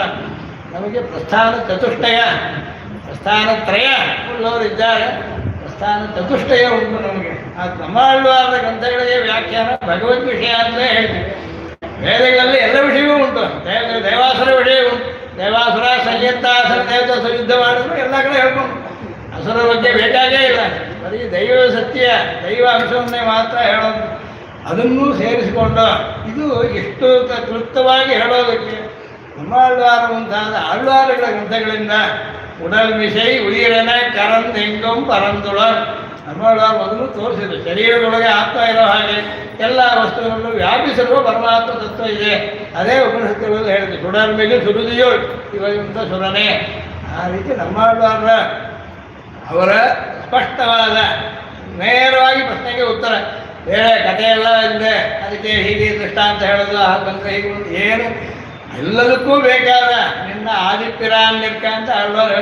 ಯಾವುದೂ ವಸ್ತು ಇಲ್ಲದೆ ಇರೋ ಕಾಲದಲ್ಲಿ ಎಲ್ಲವನ್ನೂ ಸೃಷ್ಟಿಸಿ ಕಾಪಾಡಿ ಮತ್ತೆ ಸಂಬಂಧಿಸುವಂಥ ಒಬ್ಬ ಆದಿತ್ಯರಾನ್ ಅಂತಿದ್ದಾನೆ. ಅವ್ರ ಊರಿನ ಅವರ ಅವತಾರ ಮಾಡಿದ ಸ್ಥಳದಲ್ಲಿರೋ ದೇವರ ಬಗ್ಗೆ ಆ ರೀತಿ ಸ್ಪಷ್ಟವಾಗಿರೋದನ್ನು ನಮಗೂ ತಿಳಿಸೋದ್ರಲ್ಲೇ ರಾಮಾನುಜರು ಮಾಡಿದ ಉಪಕಾರ. ಇವಾಗ ಹಾಗೆ ನೋಡಿದ್ರೆ ಶೈವ ಪರಂಪರೆಯಲ್ಲಿ ಕೂಡ ನಾಯನ್ಮಾರ್ಗಳು ಅನ್ನೋದುಂಟು. ತಮಿಳಿನಲ್ಲಿ ಅವರು ಬರೆದಿರೋದಿದೆ.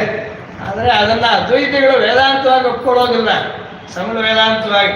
ಹಾಗೆ ದ್ವೈತದಲ್ಲಿ ಕೂಡ ದಾಸ ಸಾಹಿತ್ಯ ಅಂತ ಉಂಟು. ಪುರಂದರದಾಸ, ಕನಕದಾಸ ಅಂತ ಅದೆಲ್ಲ ಬರೆದಿದ್ದುಂಟು. ಕನ್ನಡದಲ್ಲಿರೋದಿದೆ, ತಮಿಳು. ಅದನ್ನು ವೇದಾಂತವಾಗಿ ಒಪ್ಕೊಳ್ಳಿಲ್ಲ. ನಮ್ಮಲ್ಲಿ ವೇದಾಂತವಾಗಿ ಒಪ್ಕೊಂಡಿದೆ. ಉಪನಿಷತ್ತಿಗೂ ಇದಕ್ಕೂ ಸಮವಾದ ಪ್ರಾಮಾಣ್ಯ ಒಪ್ಕೊಂಡಿದೆ. ಅದು ರಾಮಾನುಜರ ಕೊಡುಗೆ. ಆದ್ದರಿಂದ ರಾಮಾನುಜರ ಸಿದ್ಧಾಂತ ಅಂತಂದರೆ ನಾವು ಕ್ಷೇಮವನ್ನು ಪಡೆಯೋದಕ್ಕೆ, ಎಲ್ಲರೂ ಚೆನ್ನಾಗಿರೋದಕ್ಕೆ, ಹೇಗಿರಬೇಕೋ ಆಗಿರೋದು, ಹೇಗಿರಬೇಕು ಪರಮಾತ್ಮನಿಗೆ ದಾಸನಾಗಿರಬೇಕು, ಅವನ ಅನುಗ್ರಹಕ್ಕೆ ಪಾತ್ರನಾಗಿರಬೇಕು. ಇದನ್ನು ಸಾಧಿಸುವ ಮಾರ್ಗವನ್ನು ತೋರಿಸಿದ್ದು ರಾಮಾನುಜರ ಸಿದ್ಧಾಂತ. ಅದರ ವೈಶಿಷ್ಟ್ಯ ಇದು. ಅದರ ಬಗ್ಗೆ ಎಷ್ಟಾಯಿತು ಗೊತ್ತಿಲ್ಲ ನೋಡಿ. ಹೇಳಬೇಕು ಅಂತಂದರೆ ಸಂಗ್ರಹವಾಗು ಹೇಳಿದ್ದಿದ್ದು ಅನ್ನೋದಕ್ಕೆ ಯಾವುದೇ ಒಂದು ಶ್ಲೋಕ ಇಟ್ಕೊಂಡು ಸರಿ ನೆನಪಿಗಿರುತ್ತೆ. ಅದನ್ನು ಹೇಳಿದ್ರೆ ಹೀಗೆ ಬಂದಿದೆ, ಅದನ್ನು ತಿಳಿಸೋದಕ್ಕಾಗಿ ನಮಗೂ ಇದು ಅವರಿಂದ ನಾವು ಪಡ್ಕೊಂಡಿರೋ ಉಪಕಾರಕ್ಕೆ ಇವತ್ತು ಯಾಕೆ ನಮ್ಮನ್ನೊಬ್ಬರು ಕರೀತಾರೆ, ಸ್ವಾಮಿ ನೀವು ಅವ್ರ ಬಗ್ಗೆ ನೆನೆಸ್ಕೊಳ್ಳಿ ಅಂತ ಹೇಳಕ್ಕೆ ನಮ್ಮನ್ನು ಕರೀತಾರೆ. ಸರಿ, ನಾವು ಅವ್ರ ಬಗ್ಗೆ ನೆನೆಸ್ಕೊಳ್ಳೋಣ. ನೀವು ನೆನೆಸ್ಕೊಂಡಿದ್ದೀರಿ ಹೇಳಿದ್ದಲ್ಲ, ಇದು ಬಂದರೆ ನೆನೆಸ್ಕೊಳ್ತೀರಿ. ಪರೀಕ್ಷೆ ಇಟ್ಟ ಯಾತಕ್ಕಪ್ಪ, ಯಾವತ್ತೂ ಓದಿದ್ದು ನೆನಪಿಗೆ ಬರುತ್ತೆ. ಕ್ವಶನ್ ಪೇಪರ್ ಕೈಗೆ ಕೊಟ್ಟರೆ ಏನಪ್ಪ ಲಾಭ ಅಂತಂದರೆ ಯಾವತ್ತಾದ್ರೂ ಓದಿದ್ದು ನೆನಪಿಗೆ ಬರುತ್ತೆ. ನಮಗೆ ಚಿಕ್ಕ ವಯಸ್ಸಲ್ಲಿ ಎನ್ ಆರ್ ಕಾಲೋನಿಯಲ್ಲಿ ಗೋಖಲೆ ಇನ್ಸ್ಟಿಟ್ಯೂಟ್ ಅಂತಿದೆ. ಆಗ ಡಿ ವಿ ಜಿ ಅಂತಿದ್ರು. ಡಿ ವಿ ಜಿ ಅವರು ಅದು ಭಾಳಷ್ಟು ಪುಸ್ತಕಗಳು ಹಾಕೋರು ಮಾಡೋರು. ಆವಾಗ ಅಲ್ಲಿ ವೇದಪಾರಾಯಣ ನಡೆಯೋದು. ವರ್ಷದಲ್ಲಿ 4 ಸಲ ವೇದಪಾರಾಯಣ ನಡೆಸೋರು. ನಾವೆಲ್ಲ ಚಿಕ್ಕವರು ಆಗ ತಂದೆಯವರು ಹೋಗ್ತಾ ಇದ್ರು. ಅದಕ್ಕೆ ಆ ಸಮಯದಲ್ಲಿ ಹೋಗ್ತಾ ಇದ್ವಿ. ಅದೇನಪ್ಪ ಅಂದರೆ ಅಲ್ಲಿ ಹೋದ್ಮೇಲೆ ಋಗ್ವೇದ, ಯಜುರ್ವೇದ, ಸಾಮವೇದಕ್ಕೆ ವಿದ್ವಾಂಸರು ಬರೋರು. ಅಲ್ಲಿ ಹೋದ್ಮೇಲೆ ಒಂದು ಕ್ವಶನ್ ಪೇಪರ್ ಕೊಡೋರು. ಇವತ್ತು ಈ ಮಂತ್ರಗಳು ಹೇಳಬೇಕು. ಸಂಹಿತೆಯಲ್ಲಿ, ಬ್ರಾಹ್ಮಣದಲ್ಲಿ, ಕಾವ್ಯದಲ್ಲಿ, ಆರಂಭಿಕದಲ್ಲಿ, ಉಪನಿಷತ್ತಲ್ಲಿ, ಪದದಲ್ಲಿ, ಕ್ರಮದಲ್ಲಿ ಇದೆಲ್ಲ ಹೇಳಬೇಕು. ನಮಗೊಂದು ಕುತೂಹಲ. ಅವಾಗ ವೇದಾಧ್ಯಯನ ಮಾಡ್ತಾರೆ. ಇವತ್ತೇನು ಕೇಳ್ತಾರೆ, ಮುಂದಿನ ಸಲ ಏನು ಕೇಳ್ತಾರೆ, ಅದು ಕೇಳೋದನ್ನು ತಿಳಿದಿರ್ಬೋದು. ಪ್ರಶ್ನೋತ್ತರಿಗೆ ಕೈಲಿ ಕೊಟ್ಟರೆ ಕೆಲವು ಸಲ ಒಂದೇ ರೀತಿ ಆ ಕಡೆ ಬರುತ್ತೆ ಅಂತ ಇಟ್ಕೊಳ್ಳೋಣ. ಒಂದೇ ಹೇಳೋ ಅವರುಂಧೆ ಅಂತ ಹೇಳಿಬಿಟ್ರೆ 8 ಕಡೆ ಕೆಟ್ಟವರುಂಧೆ ಅಂತ ಇದೆಲ್ಲ ಬದುಕೊಂಡು ಇತ್ಯಾಹ 19 ಇತ್ಯಾಹ ಅಂತ ಇದೆಲ್ಲ ಎಷ್ಟು ಕಡೆ ಬರುತ್ತೆ. ಮೊದಲನೇದು ಅದಿಲ್ಲ, ಎರಡನೇದು 19 ಅದಿಲ್ಲ, ಅದ್ರ ಮೇಲೆ ಇಲ್ಲ ಅಂತ ಹೇಳಿ ಆ ರೀತಿ ಪರೀಕ್ಷೆ. ಅದೇ ಅದರಲ್ಲಿ ಏನು ಲಾಭ ಅಂತಂದರೆ ಕಲ್ತಿದ್ದನ್ನು ಬಳಸ್ಕೊಳ್ಳೋಕ್ಕಾಗತ್ತೆ.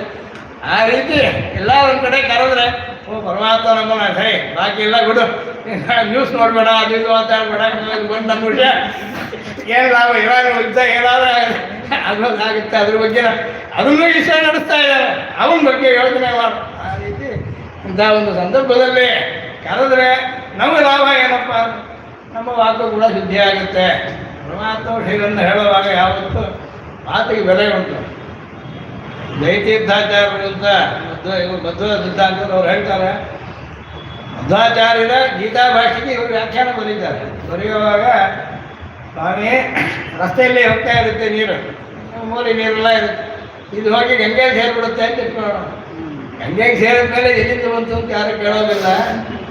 ಗಂಗೆಗೆ ಸೇರಿದ್ರೆ ಈ ರಸ್ತೆಯಲ್ಲಿ ಹೋಗ್ತಾ ಇರೋ ನೀರು ಕೂಡ ಬೆಲೆ ಬಂದ್ಬಿಡೋ ಹಾಗೆ ಆಚಾರ್ಯರಂತ ನಾನು ವ್ಯಾಖ್ಯಾನ ಮಾಡಿದ್ರೆ ನಮ್ಮ ಮಾತು ಅದ್ರ ಜೊತೆ ಸೇರ್ಕೊಂಡ್ಬಿಡುತ್ತೆ. ಗಂಗಾಸಂಗೇನ ನೈರ್ಮಲ್ಯಂ ರಥ್ಯಾದ್ಭರಿ ಲಭ್ಯತೆ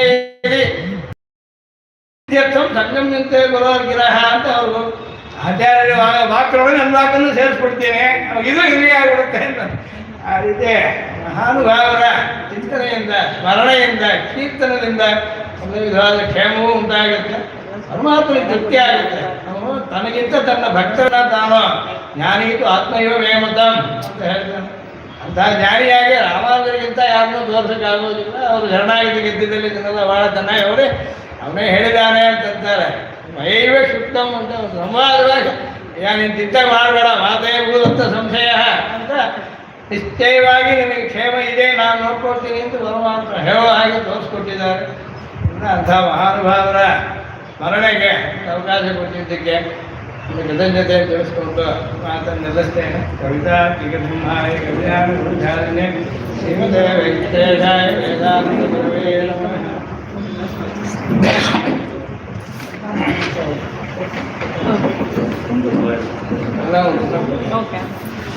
ये अर्वाङ्हुतवा पुराणे वेदं विद्वागुं समपितो वदन्त्यादित्यमेव ते परिवदन्ति सर्वे अग्निं द्वितीयं तृतीयं च हकुं सविधियापतिर्वै देवतास्ताः सर्वा वेदविधिब्राह्मणे वसन्ति तस्मात् ब्राह्मणेभ्यो वेदविद्यो दिवे दिवे नमस्कुर्यां नाश्रीलङ्कीर्तये देता एव देवता अप्रीणाति. ಪ್ರಾಯಶಃ ಶ್ರುತಿನಲ್ಲಿ ನಮ್ಮ ಆಚಾರನ ಮನಸ್ಸಲ್ಲಿಟ್ಟರೆ ಇದು ಈ ಮಂತ್ರ ಬಂತು ಅನಿಸುತ್ತೆ. ಇದನ್ನು